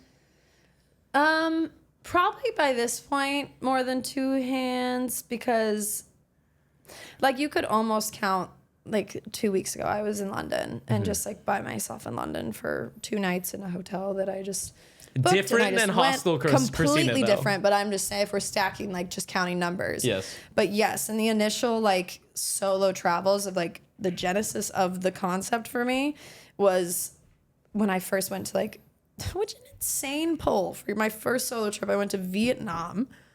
Well, that's cool. So crazy. I was probably like 22 or 23 years old, I think. Went to Vietnam and by myself and stayed in quite literally the cheapest hostel I could find. It was $2. $2 per night for this hostel. Barely had running US water. dollars. Like, it was disgusting. What did it look like? Bro, like bunk beds. But you know what? Like, I remember those things mildly, but it had this beautiful window that opened up to the busy streets of Hanoi. And that was like such an insane moment for me. I came from all the travel. I got to my hostel in whatever way I managed to get there. And I like put my backpacking backpack that I had loaded up down and locked it in a locker. And then out of like the multiple bunk beds in the hostel, I like walk to this one window and open it up and I lean out and it's just like, literally I could see the Vietnam flag and just the motorbikes running down the street and the flowers coming out of the windows. And I was just like, I'm here by myself. Like I brought myself here. Your decisions brought you there. My decisions brought me there. And like, it's such an incredible feeling to travel alone because you truly like stand on your own 2 legs in a place that you're like, it's just me here, first of all. Like there's not a single soul that I know within arm's reach or within drive's reach at all. And I presented myself this like corner of the world that why else would I have ever landed here, you know, had I not just like been inspired to want to come and experience the culture and experience. It wasn't for a job. It wasn't it was just because you were called to do the Yeah. thing. I wish I could even like remember what exactly inspired me to go to Vietnam, because again, it's like pretty insane of a pull for a first solo trip. I feel like everybody's like goes to, I don't even know, Europe. I guess, sorry, no offense. I went for a wedding in Poland. True, I feel like Poland's sick. But Europe is like, I don't know, like a little bit more, it's not easier by any means. I mean, it was just it was trending. Right now, Japan's trending. Like a lot of people aren't going to Japan who are like a real travel enthusiast, because it's like it's in right now. I don't want to do the in thing. Yeah, right. I've been to Japan on that same trip, but not to Tokyo. Okay. Which I would love to go to Tokyo, but I think you'd fuck with Tokyo. I would definitely. My favorite actually. But I don't know. City in Japan's Okinawa. I get a little less fired up by big cities than I do by like mountains and like big, beautiful landscapes, at least nowadays. I guess what fired you up in the very beginning to, I guess, make the solo travel? Because most 22-year-old girls are scared out of their mind to travel on their own, let alone to a different country in a $2 hostel. Yeah, that was pretty crazy. Just the sound of that sounds crazy. Totally honest, I wish it was a way better reason. And this is a good reason. It's not a bad one. But I started dating someone years prior to that who we traveled a lot together. And we went to Iceland, which was like one of my first major trips. It was so amazing, and did all this fun traveling together. Went to a few places in Europe. I visited friends there. So there was like little bouts of travel that we had gotten to experience together that like really, really invigorated in me that sense of like wanting to travel. And I remember after that relationship ended very badly, I went through a phase of, I feel like, trying to ask friends to go with me, or like, And they want to come. trying to like stir up events or like just different ideas for travel. And I was just like, couldn't get anybody to go, and definitely couldn't get people to go in the way that I wanted to, on the budget I wanted to. And I was like, you know what? I'm just gonna go by myself, because It's a great reason. It's a great reason. I was just like, anything I can do with a man, I can do alone. And if solo tolos drop me anything, That's a line right there. it's definitely that. Yeah, I mean, no, it's true. And I think there's like, as much as it is a line in a bar, it's like there is no better feeling as a woman to like really, really know that you got you. Like, you do not need a man's support, like whether it's like capable. financially, emotionally, for guidance, for leadership. Like, I feel like I very much have shown myself in every category of the way that like I'm completely capable of carrying myself through my own life. I can book the flight, plan the trip, get the hostel, stay in the place, navigate how to get from point A to point B. All those such basic things. They're not basic to a lot of people. To a lot of people, Yeah. because a lot of people just like have never had to do them. Yeah. So start there. Like, if you never had to do it, then of course you don't really know how. But even just, yeah. So I think that was what really initially inspired me, is like feeling like I went through this breakup and not only lost this person, but also lost this like spark for adventure, because that was tied to that person. And it was like, okay, well, if I don't have that person to do it with, like, can I still do it alone? Achieve that feeling. And wanting to find the answer to that question, and it was absolutely. And that solo trip was so great. Like, that very first one, Vietnam, Halong Bay, I went to Thailand, I stopped over in Japan, and just like fully lived it. Like, there's insane stories. I have a tattoo on my hip from being in Thailand and like getting drunk riding a mechanical bull with some friends I just met that day on a hike, and I got this crazy tattoo, and then just like Speaking went of to tattoos, this full moon your tattoos party. are kind of gone. I know, I'm going through tattoo removal, bro, except for that little guy. And this one on my hip, I am getting it removed. Oh, are you really? I know. Why? It's gonna take a long time. I mean, as fun of a memory as it is, it's not very like visually appealing. It also has like really bad meaning to it. Like, I did not think not a really bad meaning. What does it mean? It's silly. Like, it's a good story actually. But like I said, I got it. I had no plans to get it. It was very much spontaneous. This is the Vietnam trip? This is in Thailand at this point, on an Same island trip. called Koh Phi Phi. Same trip? Same trip. Same trip. Yeah, Yes. same trip. Same trip. I've heard Phi Phi's dope. Koh Phi Phi's dope. I heard Koh Phi Phi's It's dope. really cool. But A client of mine when just you're went by there. yourself, and you find out it's a party island, and you're like, that sounds so fun, but I'm just like fully alone. This is like also what solo travel taught me. So I'm like up. I went to this hike earlier that day. I'm up on this viewpoint where you can see the whole island, and it's shaped like a big bow tie. And what's so cool about Koh Phi Phi, before I get into my tattoo story, is that it's so close to the equator that you can physically see the land tilt like you never have, because the water completely moves out. So because it's on that axis of the equator, you'll see these boats that are like anchored in the water that end up completely in the sand, because that's how much the tide will go out on one side of the beach and the tide will come in on this side, and then you're like in deep water. So then you start your beach parties on that side where the tide is out, and as the night goes on, the tide comes in more and more and more to where you're partying like knee deep in water, because it just keeps coming in. And That's crazy. And the beach People is stay where you're at. Yes, because you're just like having fun and doing your thing and drinking. They have all these like super fun beach games where it's like, go in the jump rope, you get a free shot. Go limbo, you go under the limbo, you get a shot on the other side. Like, I was like having a time. You limboed hard. So going into this, I knew that it was a party island, and I knew that I was a solo female by myself at 22, like I said. I was like, I really want to like have fun and do something tonight, but I want to have people to like go with, you know? Like, when you're solo, you don't actually like want to just be solo the whole time. Little myth that people think. And so I had asked, or I think these two guys who were traveling together asked me to take their photo, and they were speaking English, and I talked to them briefly.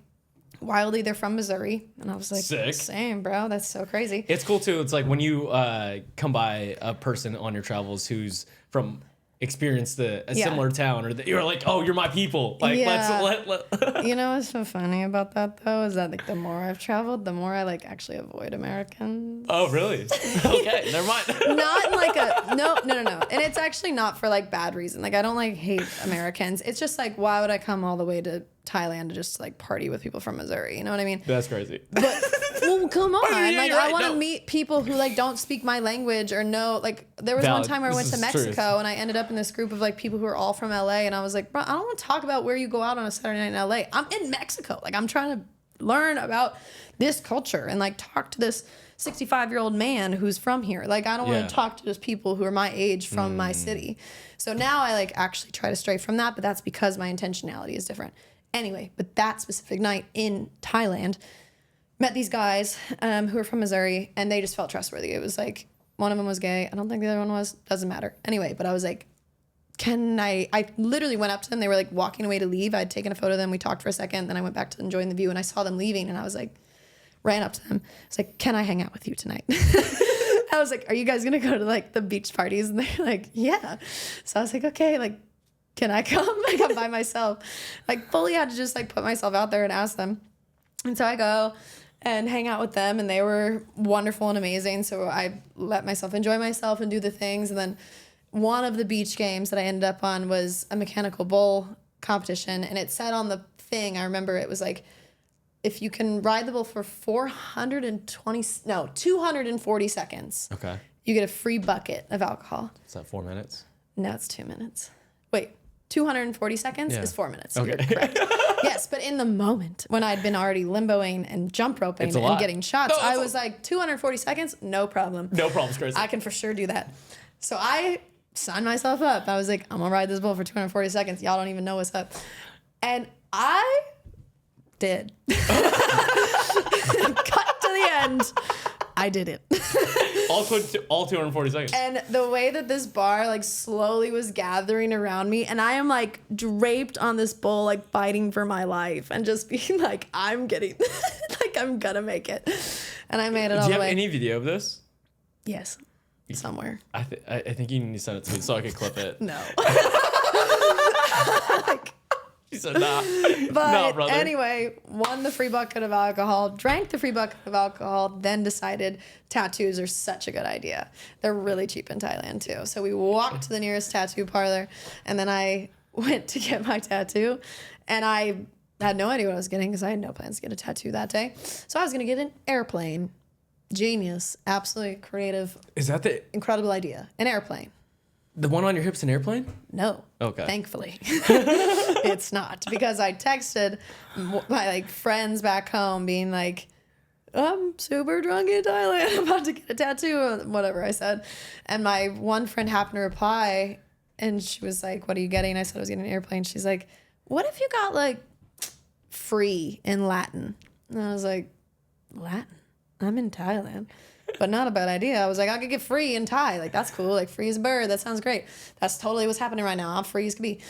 So I just looked up on Google Translate free, and I flipped it to the man, and I was like, here you go. This is what I want. And he was like, free, like, no pay.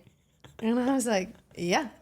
Like, because in English, same word, same spelling, different meanings. Doesn't translate like that in Thai at all, bro. Like, does it mean like you're free? It just means like $0. $0. Yeah. And it's on my hip for the word. And then I just strutted around Thailand for like a week after this.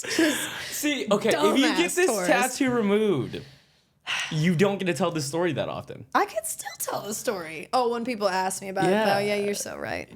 You know? Listen. Like, you removing that removes the story from a lot of people. Well, here's the crazy thing. You might be doing a disservice to the world. Okay, well, now they can all listen to this podcast and hear the story if they want more traction than a Biltz podcast. There we go. Okay? But no.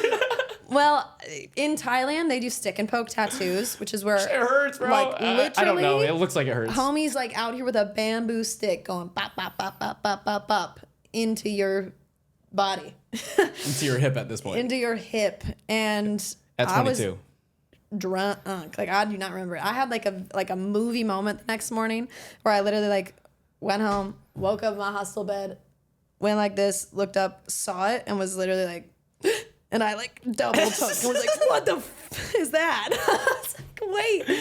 And it was like, you know, fine. And I remembered what happened, but I definitely was like, whoa. That's a thing that's there now forever. Yeah. I only had like one little tattoo on my ankle at that point. So I was like, that's like a visibly there thing. So yeah, that's was a fun memory, if nothing else. But it is really hard to get removed because it's stick and poke. So who knows? I've been getting removals on it for like a year and it's barely gone anywhere You're at all. getting so many removals. Like, you were a tattoo girly for a minute. You were like, yo. For all of like months, literally. Like, months. You were about it though. I got them all and then I literally removed them all. You so got quick. all of them so quickly. I didn't get any cool ones. I was so confused because like you started getting your hand set it up and I was like, I didn't think Tina was like this type of gal, but like, cool, I'm about it. Like, not in a bad way. Yeah. Not in a bad way. Like, in terms of like your look, your style. Yeah, I just felt like I was like going through a phase, as my mom always warned me it would be with tattoos, where I just thought that I like, Mom's always know best, to be I honest. guess. And honestly, I think if it weren't for being like on camera as frequently as I am, I probably would just be like, yeah, let me get more cool tattoos. You and just like, said they weren't that cool.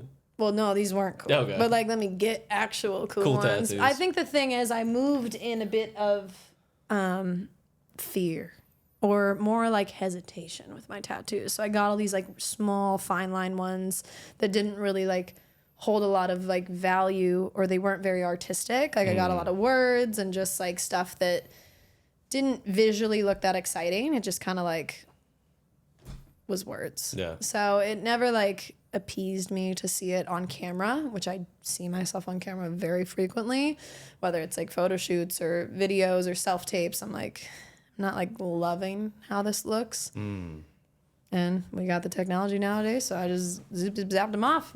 Technology's Now crazy. they gone. But in terms of the solo travel, Yeah. what has it done for you? I mean, I feel like there's no.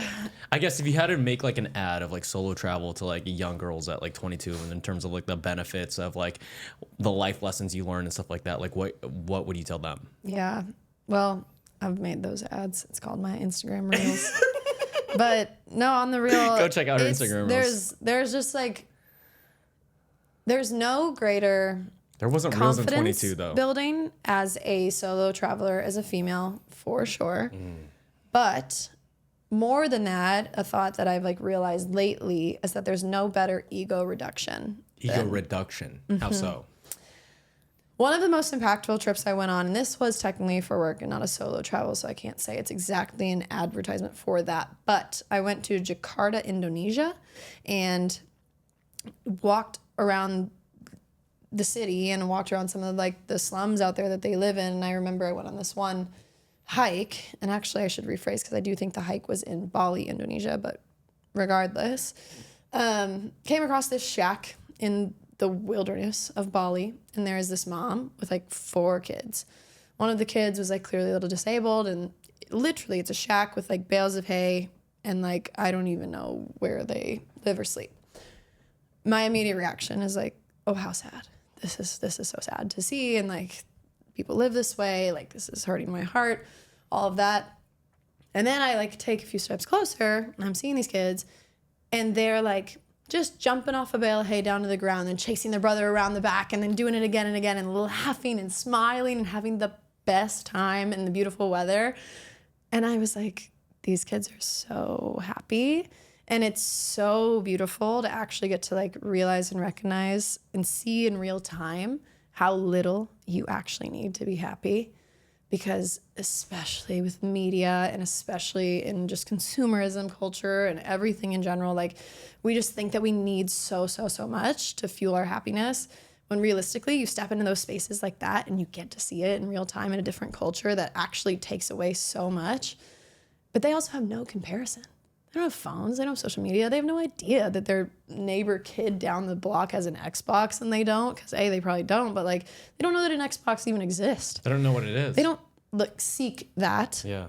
All they care about is that they have legs that can move and they are running around and they love their mom and they love their brother and they, like, that's it. Like there's just so much less that is needed to sustain a healthy, happy life that I think we are like so diluted with nowadays, and it's unavoidable. Obviously, we like don't live in shacks in the woods, and we live in cultures where we're on our phone for work and we see what our friends have, and we live in buildings that are temperature controlled and all the things that are valuable to our comfort, but also realistically not essential to our happiness. Mm-hmm. We just think that they are.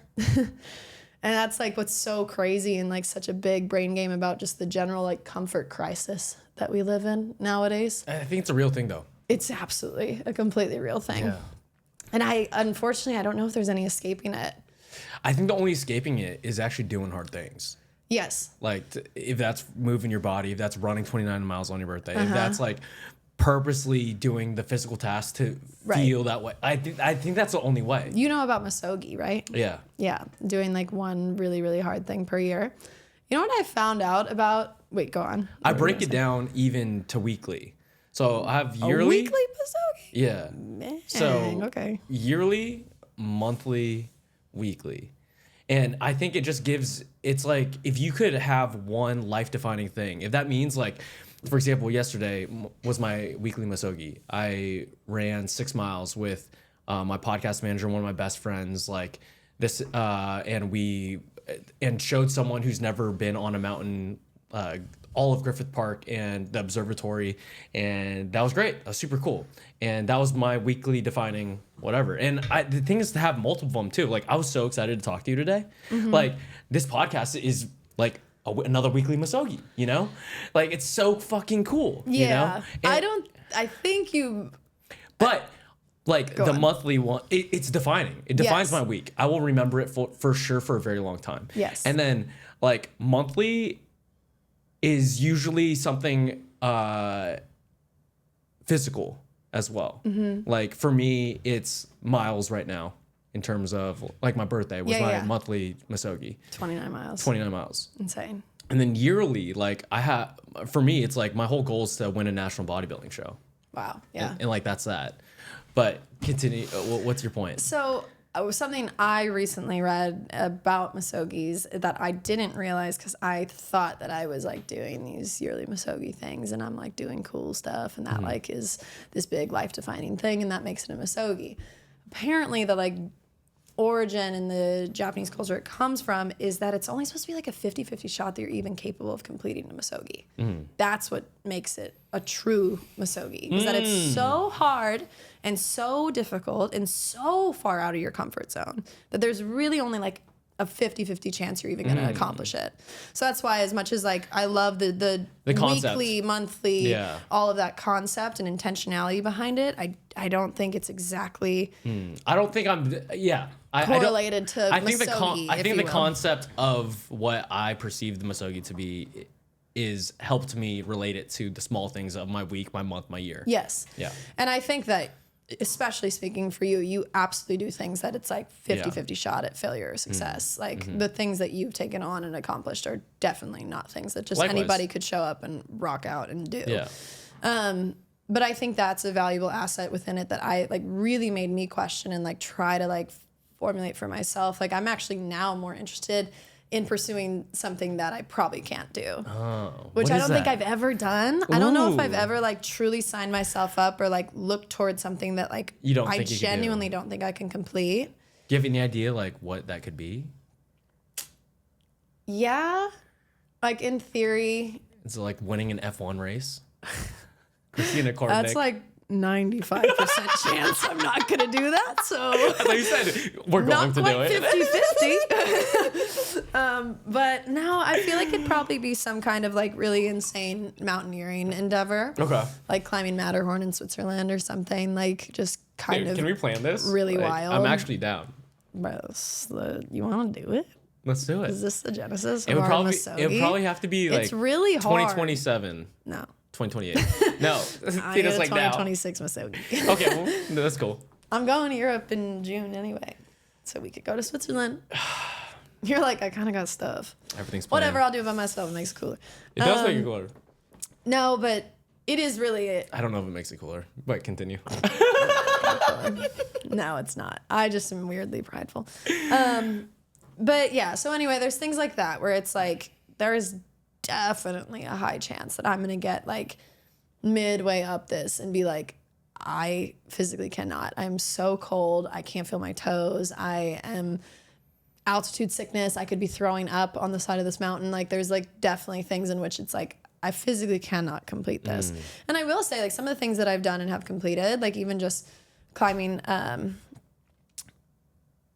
Fuego in Guatemala. Is it a volcano? It's a volcano, but there's also a bigger volcano next to it. You view Fuego from the other volcano that I don't remember the name of, which is so unfortunate. Check her Instagram. It's like the most beautiful photo, to be honest. It's really cool. It's a sick photo. It's really cool. But there were people on that hike who gave up. There were many people in my group who did not make it to the top. So that I can qualify as like a genuine Mysogi, where it's like, oh, this was not a easily completable task. This is something that took like a lot of diligence and a lot of like mental fortitude to just put one foot in front of the other and continue to go up this hill and wake up at 3 a.m. and continue to walk and then see the sunrise and then come down the hill.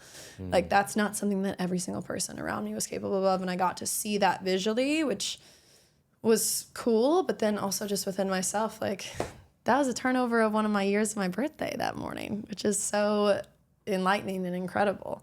Yeah. I think what's also so valuable about... Also, the solo birthdays are interesting to me. Yeah.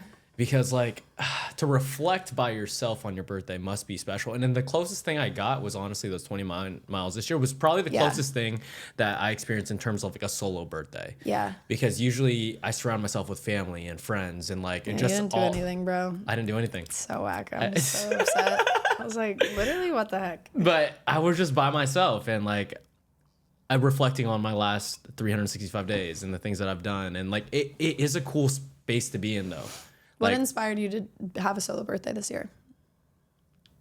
I just felt called to. Like, I haven't had a lot of thinking by myself. Like, I've been distracted by my goals, by friendships, by all the blessings that I have, which is a weird thing to say. It's like I feel every hour of every day is planned out. And I was just like, I need a day for me. And I'm just going to run 29 miles and just be with myself and my thoughts. Because, like, I think most days I'm not. Right. And like most days I'm just like, oh, I got 6 clients, then I got this planned, and then I got this podcast, and then I got to do these tasks. Like I've never sat with myself with my thoughts for a while. Isn't it crazy what a privilege it is to get to do that? Like, just sit with your thoughts? Yeah. Yeah. When you realize like because there's so much like stewing just around you in the world and like all the things you have to do that like alone time and like just being alone with your mind can feel like such a genuine privilege, and I think it is. It felt awesome. I think it's a privileged perspective to even get to do it. I think there's people who don't have a chance to just sit and think, like, what a concept. They're like, yeah, no, I have to work and support my family and then come home and take care of my kids. There's not a lot of time for me to just think. Yeah. So getting the alone time to do that, I think, is a really, really cool and really valuable and important thing. So I mean, that's a lesson in Buddhism itself. Mm-hmm. It's like, this is a privilege to be able to meditate on these philosophies, just to let you know. You know, that's the lessons of the Buddha there. That's cool. Yeah. Yeah. I mean, as it should, bro. They don't know what's up for a long time. That's really cool. Yeah. It's a privilege just to meditate on these philosophies. But why do we feel obligated to do the things? I've been struggling with that question. It's like, why do I feel obligated to throw the goodbye party? Why do I feel obligated to throw the birthday? Why do I feel obligated to do these things that are supposed to be for me, but like I feel like I'm obligated to do it for other people? I don't know. I don't think you should ever act out of obligation toward anything. I think that can circle back to our own, like, thinking of your own self-interest before anything else. It sounds like already you prioritizing wanting to just do your own thing on your birthday as opposed to doing what you felt obligated to do to entertain your friends. Yeah. And but let like them the celebrate you, like, wouldn't have been any good to you. You clearly gained way more from having your own solo endeavor and own experience. Yeah. But the resistance or the feeling bad of it, or like you talking about right now, why didn't you do anything, brother? Yeah, right. You know, I'm just like, fuck, like, no, I shouldn't have done something. I'm just slightly roasting you, but you think I don't understand? Like, what? Come on. No, I know you do understand. Yeah. Because you've experienced it. Like, you've had the solo birthday, and like I've admired it for many years because I'm just like, no one does this. Yeah. Why? What's attractive about it? People need to know why it's attractive, you know, and we're talking about it right now. Yeah. There's an importance to it. There's like a necessary like benefit to it. Yeah. I think it's important for anybody ever to check in and be aware of the fact that when everything is said and done, all you really have is you. Like, even if you have a lifelong partner, somebody's gonna die first. You know what I mean? Like, not to get super morbid, but like from day one to last day on the earth, you are the only single human who will see it all the way through. Like, your parents are going to pass before you, more than likely, hopefully, I guess. Hopefully. It's hard to say that with a hopefulness. But I don't know. I think, like, even just despite the passings, like, you get the most alone time with you. You fall asleep with just yourself most nights. Like, you're going to just be walking down the street by yourself. You're alone in the car by yourself. Like, you got to be good with you above all else. Because the way that webs out across, like, everything else that you do in life, the way that I literally welcome my workout classes. Like, if I wasn't confident first in myself and knew who I was and taking the time to value myself and make sure that I check in with how I'm feeling and who I am and all of these bases of my existence, you would never be able to, like, present yourself to the world with any good if you didn't do that first. And that's why I think it's so important. That's why I think, it doesn't necessarily have to be on your birthday that you do that check-in and that you create that alone time, but alone time is so valuable because you're going to run into it throughout your whole life in any of those intermediary situations that I already described. So why not choose to find it, develop it as a positive, so then you don't end up alone and feel lonely, because you're gonna be alone. Like, that's an unavoidable space to be in, and like, why not let that loneliness be a positive? Serve you. Yeah, and be a space in which you look forward to it. It's a time in which you can pry deeper into your mind and think about the things you don't always think about if you're distracted by your friends' conversations or the things you have to do later, and like, actually value alone time. And have it serve you and benefit you in a bigger, better way than if you never tap into it. That's the benefit of travel, guys. One of them. One of the many. I was thinking about this the other day as well. Okay, do you like attending the party or performing at the party more? Work. I think I like performing at it. I don't know. That's hard to say. Like, okay, theoretically, you're invited to this dope ass party, and you're on some dope dude's arm, right? And you're dazzled up, and like, you're dressed up. You get the champagne toast coming in. You get to experience the dancers, or like, as a consumer of this event. versus being part of the event. Yeah. I've so rarely been on the receiving side, so it's hard to say from experience. But the way that you just described it now, like, I genuinely will take the performing side anytime. But that's, like, my own bias of how much I just, like, love performing. I also think, like, there's something special about, like, sometimes you get a little bit of hybrid of both, right? It's like, hey... The Ritz-Carlton. Yeah, you're on board. You can have a cocktail before your show or, like, whatever, do some dancing, do the thing, and then you also get to, like, enjoy a lot of the experience and provide entertainment and get to do something that you enjoy in the process. So I think I just love being a performer. So I think it's hard to envision. I think, yeah, maybe at some point down the line it'd be fun to just consume entertainment and watch it, but for now I'll take the performer side any day of the week. Yeah, because the only way that I could, I guess, relate is the bartending aspect. Yeah. Like bartending for big parties. Yeah. Or doing a private event that's super cool with like a room of 40 people that I would never be in this room for. Because you would rather attend the party? I don't know if I would. Like, I've been thinking about this question a lot, and so I was curious to ask you it. Yeah. You know, because, like, it did feel good. It does feel good when I go to, like, a nice dinner that I was invited for, and I was like, oh, like, this is my personal trainer. Yeah. You know, like, that feels cool. But also, it's like, bartending party is different. You hear different conversations. You know, like, you experience the whole event differently as a performer. Right. I think you offer something to the space that I think feels valuable. And I think because both you and I have lived in our respective industries for so long, that coming into that space without that offering could feel like such a shift. And yes, it could be positive, but I think it's really nice when I like walk into a space and know like this is the value that I provide to this room is entertainment. Yeah. I also question it too though. Like when I go to them, I'm like, people just do this? What do you mean? I'm like, oh, like they just attend these things? Yeah. Like, why are we doing this, bro? It's so crazy, right? The rich and famous, fabulous life. Well, to be honest, I've been questioning a lot. I did a Muay Thai session with a buddy of mine, and he trains a lot of famous people in terms of like rappers and entertainers and like big people in the entertainment industry. And he gets invited to the bougie dinners and like the things that we've also been a part of as well. Sometimes it's like, bro, I hate it. He's like, I hate going. Oh like, my gosh, how funny. For him, you know, and he was like, I just don't understand why we're like, I know I might pay or not pay, doesn't matter. It's like, why does this steak cost $300? Like, I could buy a steak at Whole Foods for $30 and $30 is still expensive, guys. Like a $30 steak is like a really good steak. Right. Like, so true.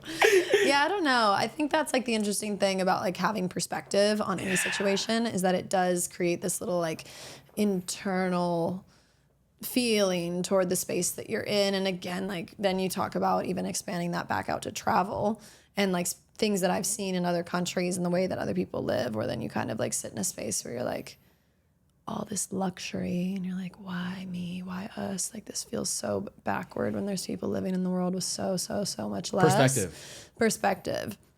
And it's interesting because I think that perspective can start to like weigh in on your day-to-day life. And I feel like I don't think it lets you do that. I don't think it does that for you. Or does it? It does. Interestingly. I mean, not like it doesn't cause me to not be able to live my life. Like I think I experience a lot of gratitude for the things that I have, but I've definitely like had this conversation with friends where I'm like, are you ever just like in a space or like I take like over New Year's, I'm like on a private island in the Caribbean working and then getting back on the Ritz-Carlton yacht and doing these things. And I'm like, I cannot help but just be like, why me?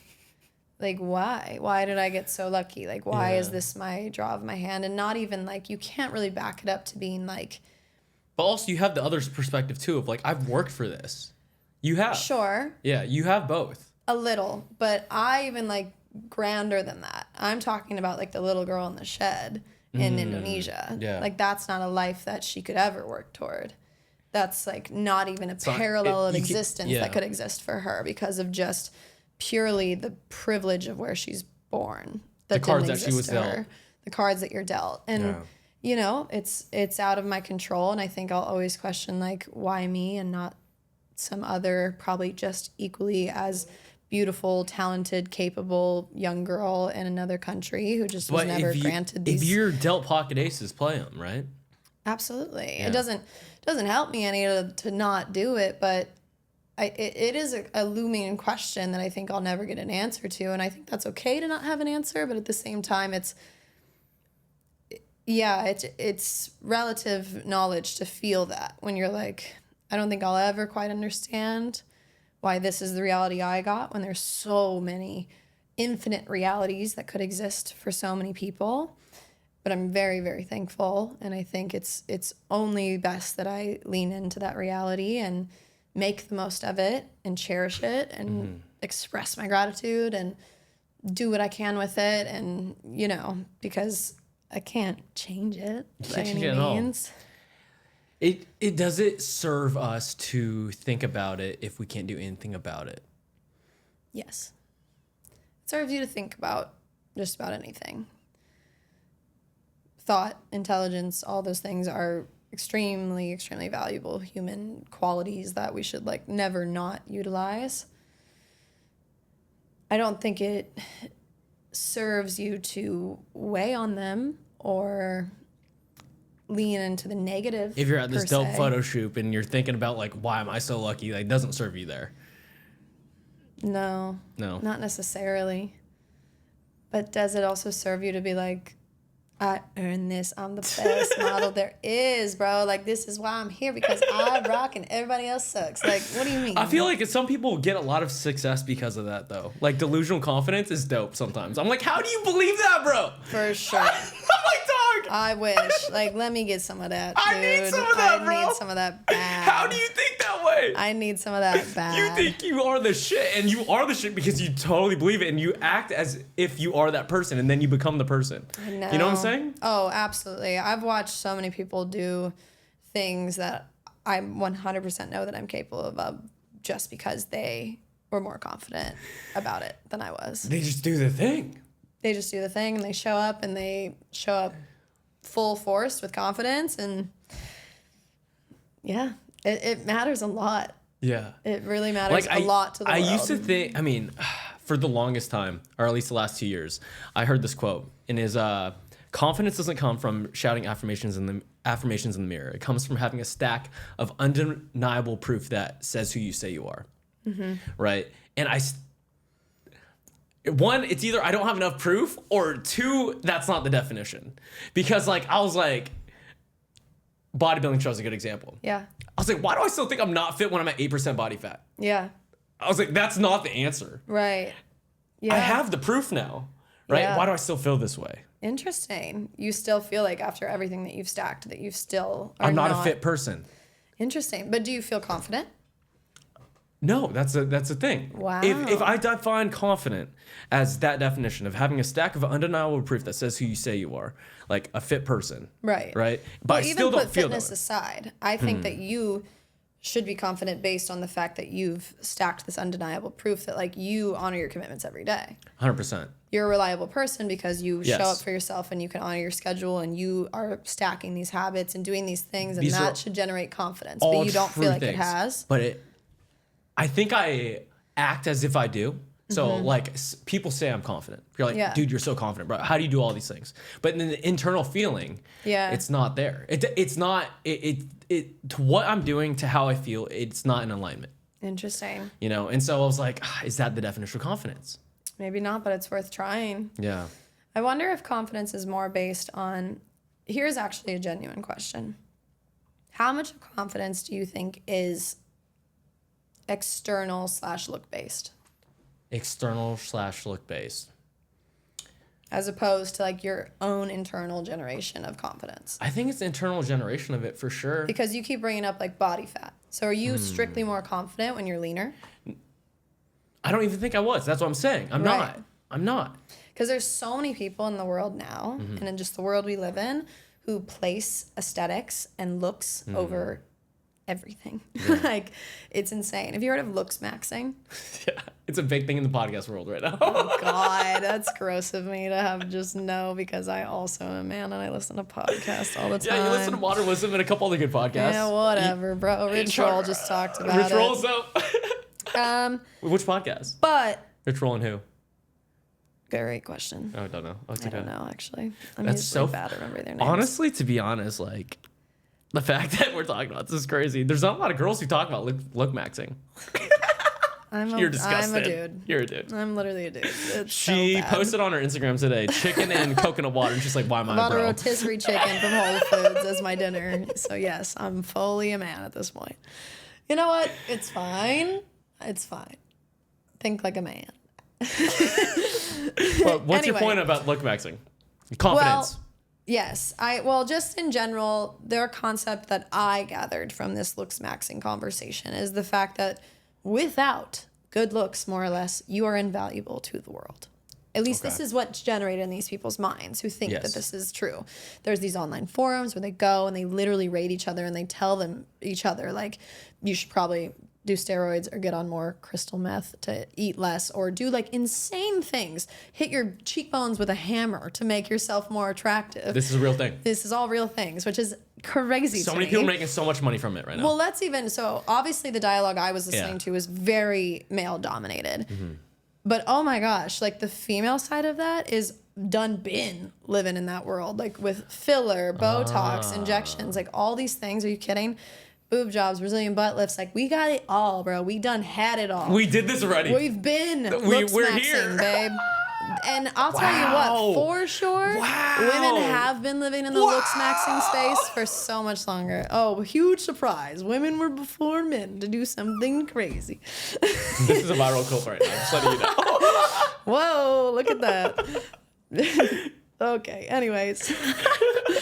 Anyway, but I think there is, at all of it, it's horrible. Like at its base, like the concept of the fact that we think that we have more value to the world based on how we look sucks. And I say this with such hesitation, but I don't think it's entirely untrue. I don't think it's entirely untrue. People treat other people better based on how they look too. Yeah. More successful people are usually better looking.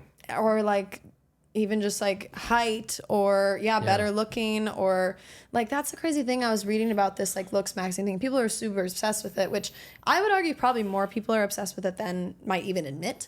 Oh, for sure. Like without knowing that they're Looksmaxing, because they don't know that like terminology. They're just like literal babies are generally attracted to more attractive people. Like you'll see a little baby's face light up because they're seeing an attractive person. Oh, for sure. Grander than like some big old hairy fat guy. Like like when I was in second grade, I had a teacher. I was like, "Yo, what's good?" For sure. Yeah, 100%. Like you know before you even know. Yeah. But I'm talking like before speech babies. Like they'll just literally see someone and go like goo gaga for a nice like symmetrical face as opposed to like someone who isn't. Yeah. And it's so crazy because that is so easily not the most interesting thing about anybody. No.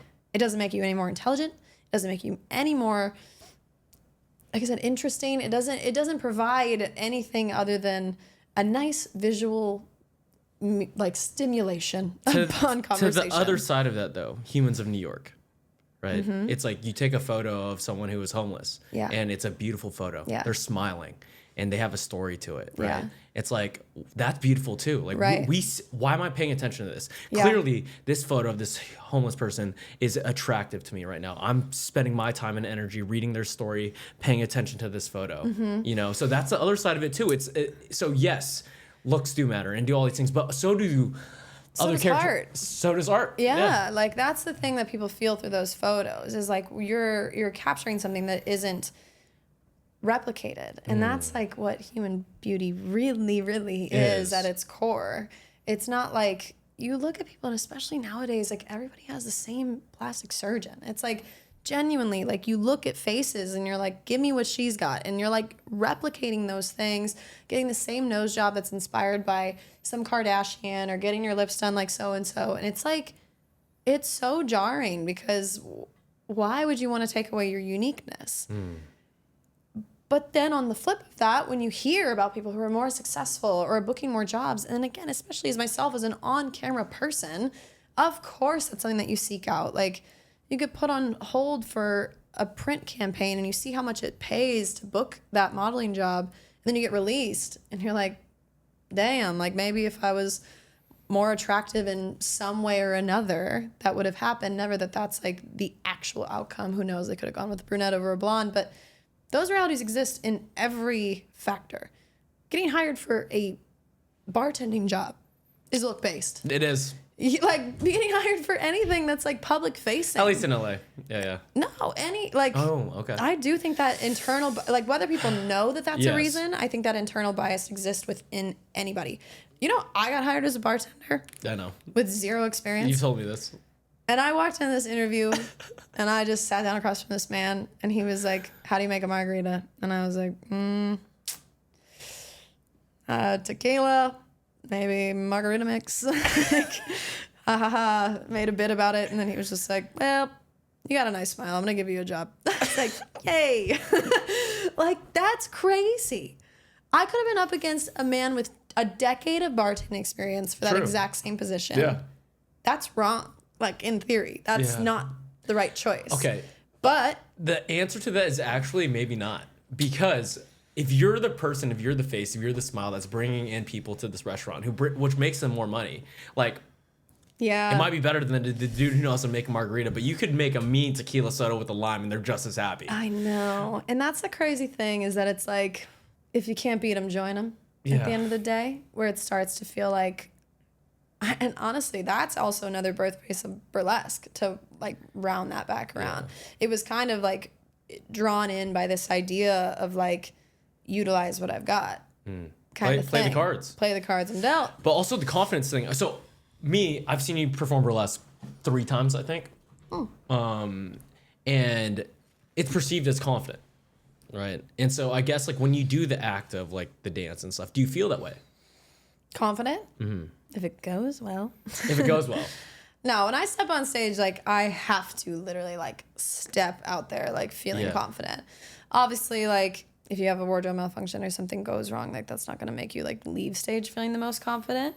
But yeah, you can't even begin to execute that kind of job without confidence. I think I can apply that to dance in general. If you had to describe the process of like how to pull that out of you to do the show, to be that girl, to pull off the performance, to be confident in that act, like how do you get yourself into that mindset?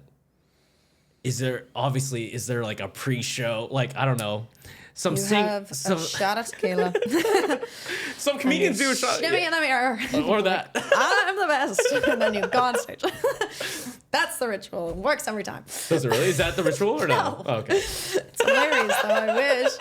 No, I mean, I don't know. I would always like track confidence back to something that's so much more integral to the work you got to do prior to even like getting close to that stage. Like you just got to know who you are and what you bring to the table as a general person. And I think that's developed over time. I think you prove to yourself again and again that you're capable of things, that you have something to offer a room, and you prove to yourself that you have things to offer by increasing your intelligence, by practicing more, like in whatever your respective craft may be. Like you become a confident bartender because you make drinks and drinks and drinks, and you know that you know how to make the drinks. Like that's how you get confident at it, is you just know that it's something you can do and that you're capable of. And maybe if it's not that, then at least it's, I know how to have a good conversation with somebody, and I know how to talk to somebody and make them feel welcome and at home. And even if I flop on their drink order, I can be like, yeah, but hey buddy, how was your day at work? Anyway, just give me a second. I'm gonna, That was great. Whatever. That was solid. Did you guys feel that? I've been a bartender. Don't you see my experience as a bartender? I'm here. And why I was hired now. My experience is out the window compared to that, to be honest. I could get a job tomorrow if you I could. wanted. No, you actually could. Speaking of Looksmaxing, to be honest, you'd be killing it. Let's go. I did just get Botox today. Did you? Yeah. I was going to literally, as we brought that up, I was like, I can't really go that deep into this whole like Looksmaxing and all this shit that everyone's doing when I like. When you play. I'm fully I've gotten Botox and all that. That's because someone told me I looked 37 the other day, and I was like, whoa. Hey, yo. Are we throwing hands right now? Are we trying to fight? Are we fucking throwing hands right now? Are you trying to fight me right now? Crazy. Not that that's a bad thing. Like, I'm okay. Is this 37 ain't up or nothing, but like I'm 30, so like relax. It's definitely a bad thing if it's like a date though. It wasn't really a date. It was kind of a date. I don't know what it was. Okay. We'll talk about it post-pod. I have a lot of chick friends, which is dope. I do want to talk about this. What is the benefit of having opposite sex friendships without any, like expectation? No, just platonic opposite sex friendships. I think for me, it's super beneficial, but a lot of dudes don't have chick friends.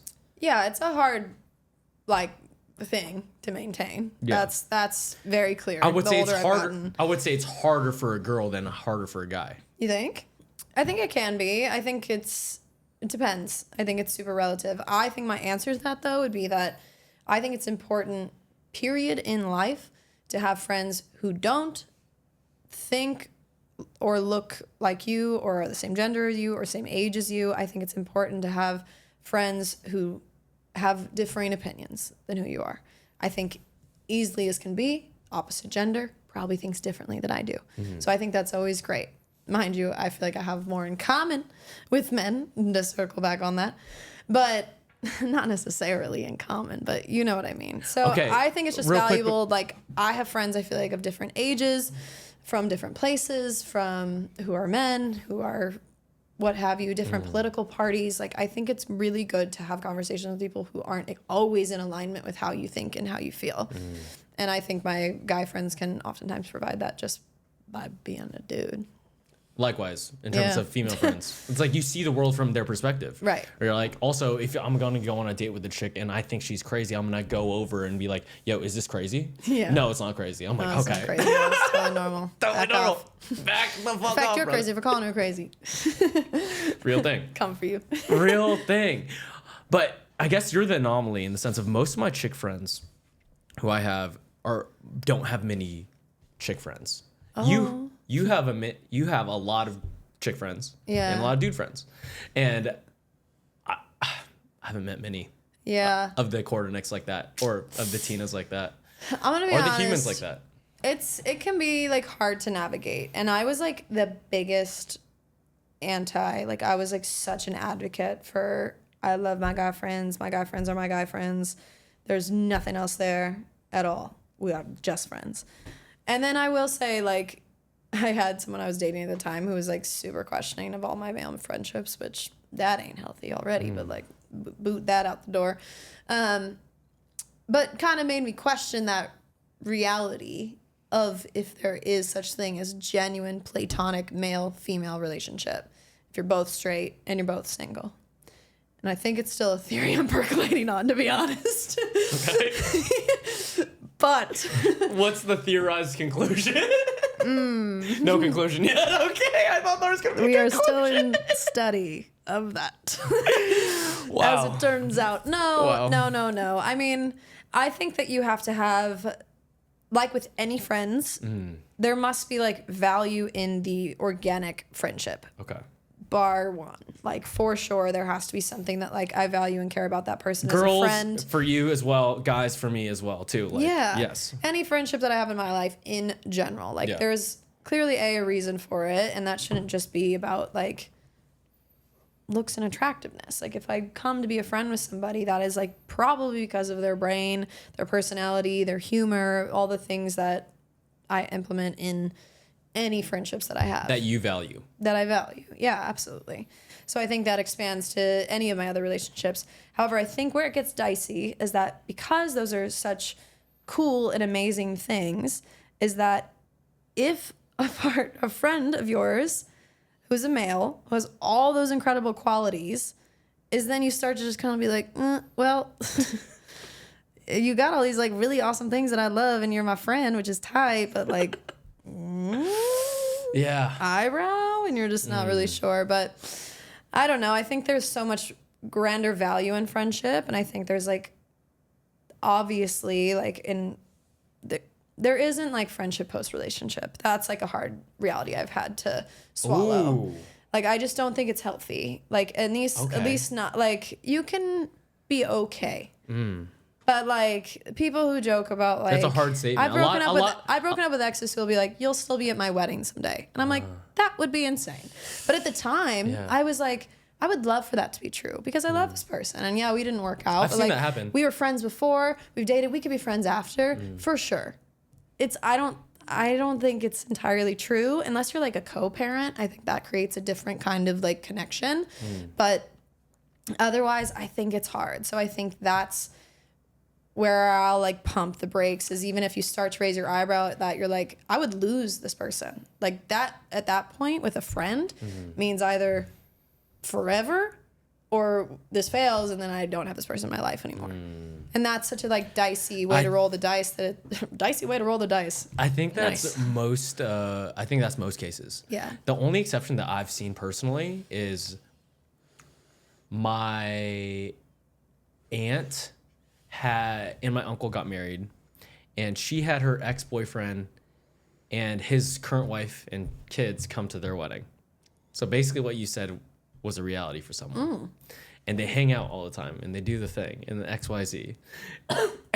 Sorry. That isn't bad. I just drank my water weird. She's coughing because of the concept. Go on. No, so I because I've seen that, and I think it is a possibility, but I haven't seen many other cases of that. Yeah. I mean, it's got to be super mutual on both ends, and I think you both, which is tough. Like that it has to be an agreement. Yeah. Of like this is it, and we're both agreeing that this is only it, and this will forever be it. To me, it would just feel like, but like, why? I don't know. So I have a friend who, his ex-girlfriend, he provided a lot of benefit in terms of her growth in her professional career. And she attributes a lot of her success because of that relationship. And so they will forever be friends because of that building phase together. A public example is like Dave Portnoy at Barstool Sports. He talked about how him and his ex-wife are best friends. They have a shared bank account. They both are dating different people, you know, but like during that phase of building this big company, like they were there for each other through thick and thin to be able to build this thing together. And even though like the result wasn't them together, you know. Yeah. So they didn't work out romantically. Yeah. Yeah. And I think that's beautiful. And I would love that. And I've tried, but I just think it gets tough. Like I've tried too. I don't have any success doing it. Yeah, like that's the thing. It's like I feel like I've had partners who have like impacted me so much and have like introduced me to my favorite bands and like inspired me and like just different stuff where it's like, damn, like, no, we didn't date, but like I would love to be your friend. And we've said it to each other's faces, like we'll be friends forever though. Like we're still like gonna be tight for sure. Like I'm always in your corner. I'm always rooting for you. And those can all be true things, but I think it gets to a certain space in reality where it's like now like that ex I'm is like engaged. It's like for her sake. Like what do you mean? I'm gonna just be like kicking it? Like no, we're not gonna get coffee. Like that's I can't do that. Like it's just tough, you know? So it's a hard thing to navigate. And I think that's unfortunate reality. And I think I'd have so much respect for people who can do it. I don't think it's impossible by any means, but I think it's hard. Yeah. So. I haven't seen it personally either. Yeah. Yeah. What's I guess what's your 30? I'm 30. No, I know. What's did you have any revelations? Revelation. I don't know. When I turned 29 recently, I'm not 30 yet. Yeah. I was like, it's just another day. Oh yeah, you didn't have any revelations? No, I was like, it was a cool year. Like I'm getting older, wiser, better, stronger. Yeah. You know, like did you feel any way for another decade? There was a lot of good thought that came with my birthday. Like obviously getting to like really, really relish in the success of my friendships that I've built was the biggest overlooming feeling from my birthday that I carried for a long time. And that was like definitely the positive end of it. I think realistically, turning 30 as a woman has a feeling that exists that's a little hard to entirely negate, of wanting to also like have a romantic partner to depend on as well. And I think that's never something that I felt major priority on in my life. And I think it's a hard thing to feel priority toward, because it's like the only thing I've ever seen that isn't a singular outcome. What do you mean by that? It's like I can't just do my own work and get my own reward. Oh, yeah. Like I can't just like run the miles and cross the finish line alone. Like I have to like partner up with other people. It's required. And like it's a really... You can't run a relay race without like 3 other people. Exactly. And so it's an interesting thing, because I don't really believe in like all the dogmas or the realities of like being behind in life on things, but there is a natural like progression and phase to like human evolvement to where we kind of like buddy up and partner off and do the things. And a lot of my friends are living in those phases, and I'm stoked for them and happy for them. And it is something that I'm seeking and that I want. And it's such an odd thing to even like claim to desire. I've never heard you talk about this. Because it like rejects all of my incredibly independent nature, it feels like. Which is all like dope and honorable, and you're proud of it. And is like genuinely probably what I think is probably one of the coolest things about me is like how independent I am. Everything all the we things talked I've done about, from alone. the traveling and the even burlesque, you're alone on stage. It's you know? very much like I'm so confident in my independence, and I have built that for so many years, and I love it so much. But yeah, I mean, at the end of the day, I think it's human nature, male, female, at any age, to like seek companionship. That's like evolutionary back to like caveman days. Like, I mean, that's why we're good friends too, right? Yeah, for sure. And again, like that can exist in friendship for sure as well. But again, if you want to go back to evolution, like there's also mating and all the things that are a part of it that are real, and reproduction and whatever else, not to talk about it in such a weird caveman way, but it's like a reality. It's a reality. And like whether you want it or not in today's evolved day and age, like it is a part of like our real genesis as humans. And so even despite all of that, like that very much exists in me, and that's been an interesting thing to confront, because I think I feel really, really passionately about my own independence and my own strength, and I think that feels like it's almost like diminishing all of the work that I've done to be an independent, confident person to like also claim that I want a partner. I don't think it is. I don't think it is. And of course, yeah, like that's fair to admit, but it's odd. It's also just an odd thing to like voice to want to the world, because it's... Why? Right? Why? Other people do it with ease. There's plenty of women who can like I feel the resistance. Strut around and just I be feel like, the resistance. I want a boyfriend so bad, because it just feels like I have I mean, I feel so like much more to offer than that. Yeah. I feel like the negative connotation, I mean, what was it, like 2 weeks ago, or planning the pod, we talked about dating, and you were like, I took a break for a month. And I was like, then I'm going into dates like negative. And I was like, oh, why is that? Like... Just never excited. That's crazy. Yeah, well, even like before getting into that, like something that did encourage and inspire me is, like I said, I do have friends who are married and moving through their lives that I've like voiced and had these conversations with. Yeah. And those same friends have told me, they're like, there's no better thing that I'm more proud of than being a wife. They're like, and they've done incredible things. They've shared stages with major artists. They've booked TV shows. They've like done all these like amazing life things, but they're like, absolutely, like my proudest accomplishment is like the work I've done to be a great wife to my husband. And it's like a weird, like it feels anti-feminist in me to like sit with that as something. And that's why I'm still kind of like developing like how I feel about it. I feel like you don't know what you feel about it still. Yeah, that would be correct. Yeah, you got to sit in it.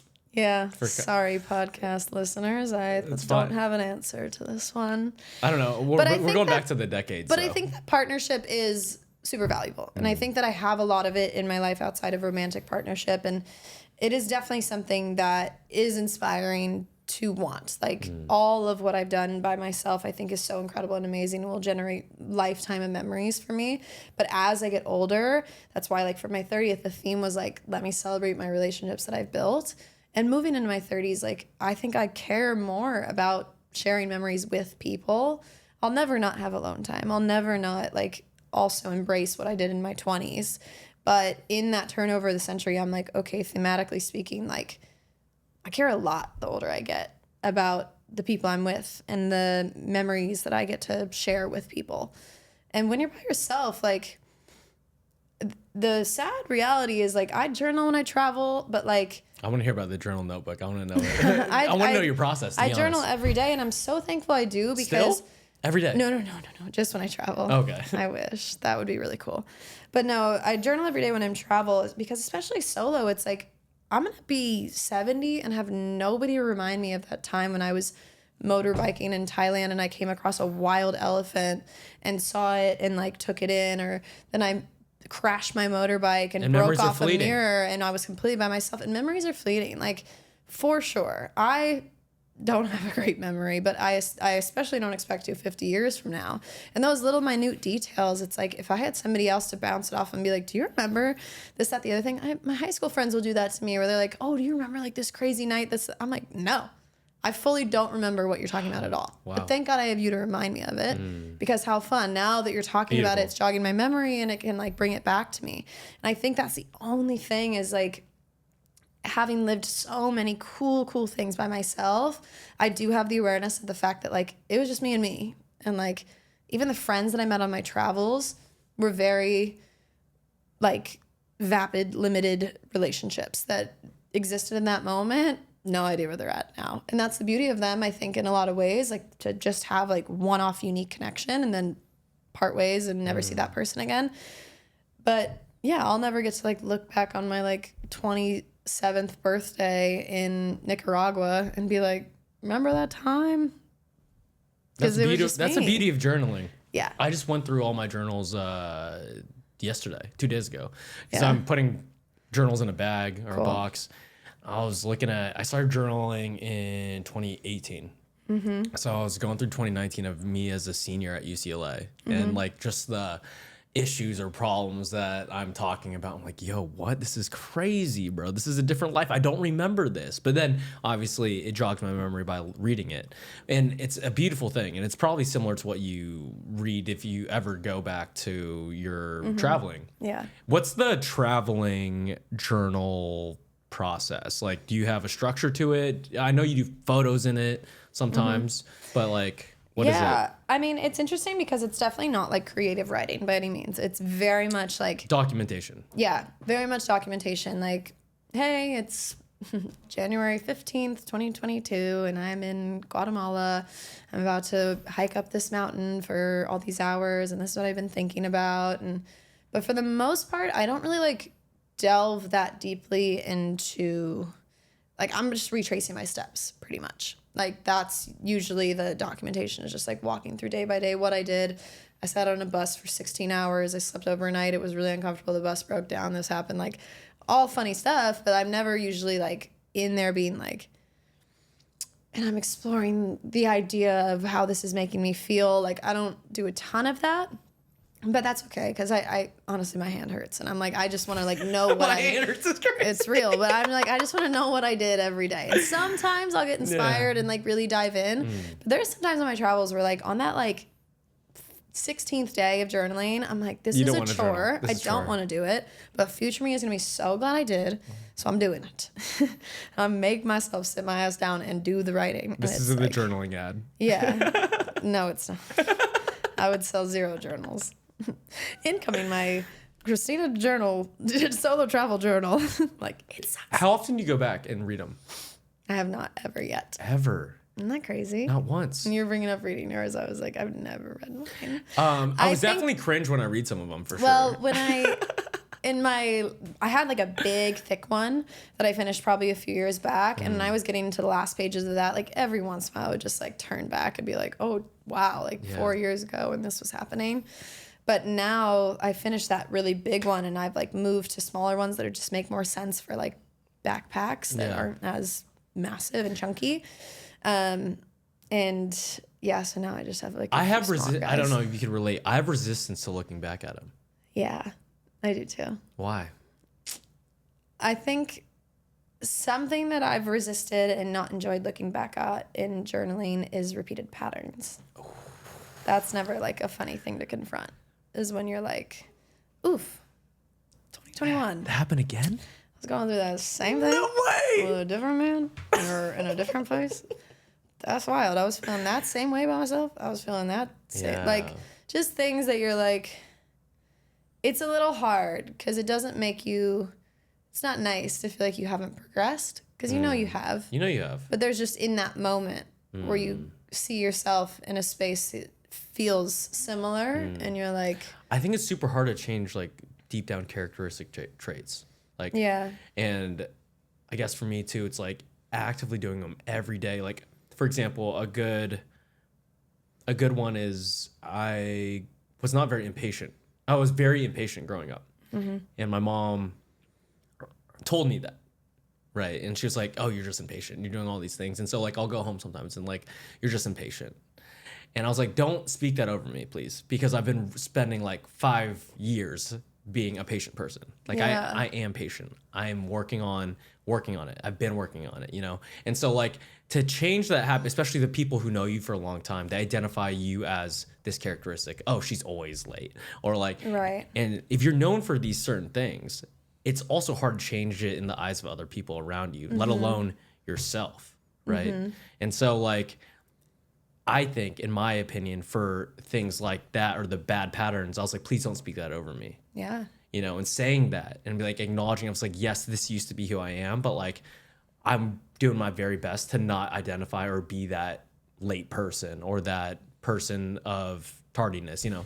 Yeah. So, or impatience. That's really powerful. You know? That's and so really many people important. go through their entire life of like, they want to change, but everyone is speaking it into them that you are this type of person. I was like, no, please don't speak that over me. Yeah. No. Well, and maybe in theory, you know, I think we've spoken on how much beauty there is in having long-term relationship and getting to watch it evolve with you. But if that's something that feels like it's holding you back from your own involvement, because you're like, these people still think that I'm that version of me, but I know I'm not.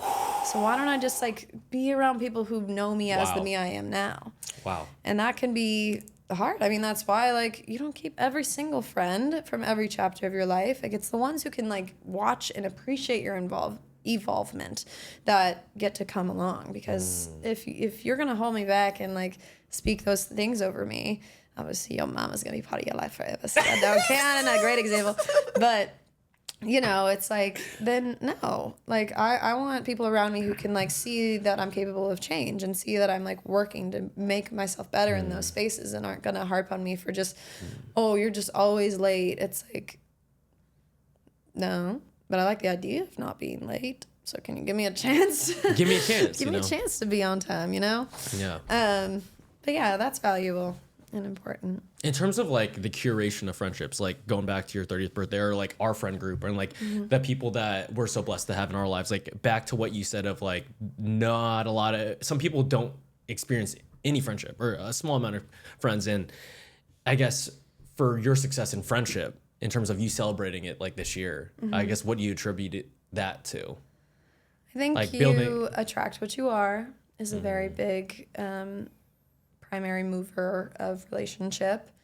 I think I learned that for myself because I remember reporting back to like I maintained my high school friendships and that took work. Like it definitely was like we had to like connect and communicate and travel to see each other and we like maintained that friendship. But I remember telling them, I was like, my first years in LA, I'm like, I don't have friends. I don't have any friends. I have like one or two friends. Yeah, because it was true. Like I was just like, I only have like a friend or two. And then it's like, if those two friends are busy, then I like don't have friends like to just text and hang out with. I mean, mind you, I'm like comparative to high school. You can hit up so many people who you know from school. So it's like, it's a wild world to step into adulthood and feel like you don't have friends. And that's a feedback that I get a lot about LA. So many people want to like hover that over LA, like, oh, the people here suck, the people here suck. And I know that because can't relate. I was one of those Oh, people straight you out the were. gate. Okay. I was like, yeah, the people here do suck. That must be why I'm not lived it. connecting with people. You lived it. But it's not about the people ever. Like I say, you cultivate what you are. So like it wasn't until I like realized like the energy that I wanted to bring to spaces that I finally got back the return of like the friendships that I was seeking. I like just had this conversation with my friend Malia the other day. She's dope, bro. She's the best. What are the dance things that she's doing? She works with Bob's Dance Shop, which dances for Sophie Tucker. No. That's not what I'm talking about. The mobs in the parts? Yeah, Flash Bob. Oh, yeah. That's with Bob's Dance Shop. Oh, that's what it is? Yeah, but we just did a sick. flash mob on Sunday. You did it too? I did it, yeah. Oh, the I went. park? Mm-hmm. Wow.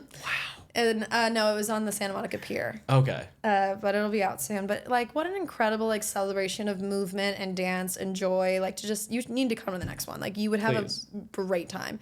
I was She's like, so dope. any human needs to be here. Like this is like the most freeing, fun experience. You just like move your body and like all these people around you, and it's so much fun. And they lead with such joy to just like share the magic of dance and movement with that many people, and then like surprisingly bring it into a space where no one's accepting it and get to see everyone's reactions being like, oh my god, it's a flash mob.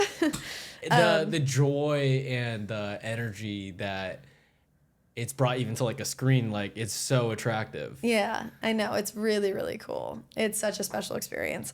But I was actually talking with her the other day, and it's interesting because she was saying, she's like, I'm so grateful that this time in my life specifically, I have the best friends I've ever had in my life. And I was like, well, why do you think that is? Do you think it's because you are also a better friend than you've ever been in your life? Because she's an incredible friend. Like, hands down. Like, if you need something, ask her. Like, she's not ever just gonna, like, come and see you. She's gonna come and see you and bring cookies. Like, she's just, like, is always thinking about something you would like or care about, or those are, like, the kind of intentional practices that, like, generate good friendships. And that's why I asked her. I was like, do you think that you yourself have become a better friend? Is that why you think you now have good friendships? She was like, yes, absolutely. But I think she also said something about, like, she started seeking out the people that she aligns with or can meet her where she's at, was her choice of words. And it's hard in a place like LA. There's a range of humans, and that's one of the most beautiful things about it, is that you can get every stretch of the imagination of human characteristics exist in this one bubble of a city. Crazy. It's insane, and it's beautiful and amazing, like the melting pot of characters and colors and genders and all the things that you could possibly and explore. clubs too. Like you're over here playing football with like people. Yeah, like there's like, so much space for everyone in LA, and I think that's so cool. But Very it does inclusive. create a little bit of like sifting to get through like, who are your people in this space and who do I really genuinely connect with on a real level, who can, like Malia said, meet me where I'm at and connect with me on the things that like I really hold value to. Are not going to expect me to only connect with them on Friday night for drinks in a club, but are instead going to come over for a game night on a Sunday where I bake bread. You know, like something where it's like, that's the kind of she makes such good bread, bro. Sourdough? She makes just anything. Anything she's ever made, I've loved. But yeah, I think that's important, is just making sure that you have people. And I think that's something that's worked for me, is that I feel like I have a lot of expansions in myself that can go in any direction, where it's like, I'm so game for a game night, or I'm so game to go dancing with my friends till 2 a.m., or I'm so game to hit a workout with you at 8 a.m., or I'm down to hit a sunrise hike with you the next day, or play flag football, or whatever it may be. And I think that just created more and more like expansion for friendship and connection in my life that has been really nice. Do you have any new hobbies that you're trying to like attract or like get better at? New hobbies. Yeah. I'm taking Spanish classes. Are you really? Yeah, I haven't started yet, but I just took my placement test the other day. Why do you want to learn Spanish? For connection. When I travel, I've pretty much everywhere I've traveled has been to a Spanish-speaking country. It's like South and Central America. It was like after my first initial trip to Asia. Then I started doing South and Central America, because I think I did my first one, and really to Peru, I think was my first one after Asia, and realized you don't have to experience jet lag, and you're just going straight south, so it's not as bad with that.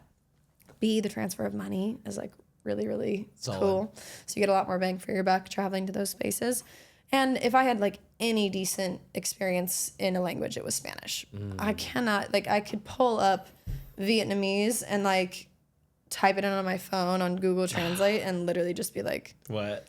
I have no idea what this is. Like, but Spanish is like, if it pulls up on Google Translate, like I can read it at least and like decently speak it back to the person and get my way through something. And then in 2 to 3 weeks, I have like decent conversational skills. So that's funny about these Spanish classes. That's like my only knowledge of Spanish. I've never like been properly educated. I've just learned from travel and like getting around and being like, oh, ¿cómo está? Like, and then, ¿cómo se dice glass? And they're like, oh, vaso. Like, Okay. just stuff where it's like, okay, great. Now I know that word. Like, and just learned that. But I wanted to like properly educate myself because it's so hard when you do meet someone who it's like their country, their language, and I'm walking in being like, lo siento, solo inglés. Like, it's a bummer. Like, I want to step into their space and like fully involve in their culture. And like, yeah, especially when you're traveling by yourself. Like, I've had taxi drivers who it's like, they're taking me to wherever I'm going. They're telling me, like, trying to tell me about their family, and I'm getting like bits and pieces about like mi hermana, like, and they're telling me about that, but I'm like, I don't know well enough, or even if I can kind of understand, I don't know well enough to like respond and like get to know this guy and like meet him where he's at, and like it could probably teach me so much, and like I could expand my knowledge of that culture in such a better way. So I'd love to just like break that barrier of communication and be able to like genuinely hold conversation with people. And Spanish is so widely spoken in so many countries. So yeah, that's beautiful. But I took a placement course for this place where I'm going to start taking the classes. I think it's a community college. And I like as like in person. It might be online. Okay. For me, you know. But I like took this placement test to find out like what class I should take. And I don't know what I expected, but I was just like, you know, Spanish I know words. Yeah. Like I've been traveling, I know words, I can say some stuff. And then I like got on the little Zoom call and she was like, we're just gonna like have a conversation. And I was like, dang, you're not asking me like where the bathroom is. Like stuff that I know. And I was like, didn't know what she was saying. Oh no. And she was just like asking me like, why do I want to learn Spanish? And even if I was like getting what she was saying, I was like, I don't know how to answer. So she's like, we're gonna start you at the beginning. I'm like, oh, sad. But it's okay. I was so confident that I could do I Spanish was just like, too. I know words though. What do you mean? I gotta start day one with Oda? What's your process? The reason why I asked about the hobby thing is because there's so many cool things, and I feel like we're interested in a lot of the like cool things. And basically, how you're talking about like sifting through friendships in LA to find like your people. Yeah. I feel like I'm constantly sifting through hobbies to figure out the things that serve me the most. Yeah. You know, and I'm just like, there's too fucking many, and like I really value like kettlebell juggling or juggling in general, or like running mountains, or like, you know, surfing. I was like, I'm not great at surfing, but I should do less than that. And then, you know, and I haven't been able to put a pin on like why I choose the things that I consistently do as hobbies, you know. And do you have one like why you are like a fixated? reason for why something sticks? Yeah, like why Spanish, or why did you gravitate towards the kettlebell juggling stuff, or like, you know, in terms, or flag football? Like in my head, when you told me the story, I was like, why is she playing flag football? Like this in my head, it doesn't. In my head, I'm just like, this doesn't serve her as much as like something else. In my opinion, in my opinion, totally dope as fuck. Like I'm so happy you caught your touchdown and like you're about it. But I'm like, this doesn't make sense, but it makes sense. Yeah, you know. I mean, I think exploration is really, really important. I think that, like you're bringing up, like trying something new as a full-grown adult is like really awakens a childlike sense of curiosity, because that's all we do when we're kids. Is like you're learning, you're trying new things, you're doing all this stuff, you're attempting and failing all the time, and we don't like experience that much as an adult. Like we don't really put in ourselves in spaces as frequently as an adult to fail. Like, Me and you do, but we do. Yeah, no, that's true. No, but like, even not, let's not even say fail, but like not be good at something. Yeah. Like how frequently do you pay money to like not be good at something, or spend your time doing something that you're not good at? Not very frequently. I am not good at flag football. Let's be real clear about that. But it's really fun to learn. It's really exciting when you're not good at something and then you do happen to catch a pass at this thing that you're not good at, and then you happen to somehow make it in the end zone and you score a touchdown. It feels crazy. Like that's not an accessible feeling that I get when I land 4 pirouettes at dance, because I've done that before. Like, what do you mean? Like that's not as nearly as exciting as stepping into a completely foreign space, doing something I've literally never done before, and then being like, this is incredible. Like, what a unique and exciting feeling. Like, Wow. it was a genuine rush. Like, Yeah. it sounds like so stupid as a full adult to be like, I got a rush from my Tuesday night recreational adult flag football league. But like, for real, it was a real thing. Because you got, like, you put yourself in these spaces that you can't expect success. And then you get it and you feel that reward, and that's a cool feeling. So Yeah. I think we might end it there. We've been done 3 hours. 3 hours? No one's going to listen to that. I was like, yeah, my flag football team's going to hear that last one and be like, let's go. Oh, for sure. They're not going to listen They to might. We're just going to clip it so everyone sees it. I'm going to send it in my flag football chat and be like, guys, I totally talk about flag football in this. And they're going to be like, well, when? I've been listening for 2 hours and 40 minutes and you haven't said anything. I'm like, just wait. All right, we should end. Yeah, we ending? Yeah, I guess we can talk more off the mic. That'd probably be best for everybody's sake at this point. Where can everyone find you, Miss Christina Quarternik? Nowhere. Okay, I'll put the links. You can't find me. I don't know. Do you collaborate with people? No. All right. I'm a solo entity. They can learn nothing from this podcast. Do you want to, if you had to promote Q Creative or anything like it, do you want to or no? No, I guess I would just promote my like individual brand, Christina Quarternik, online on Instagram. And back to the hobbies thing real quick before we close. We're done. But wait, there's more. Oh wait, like rhinestoning and stuff like that. Oh yeah. Yeah, for the burlesque and everything. It's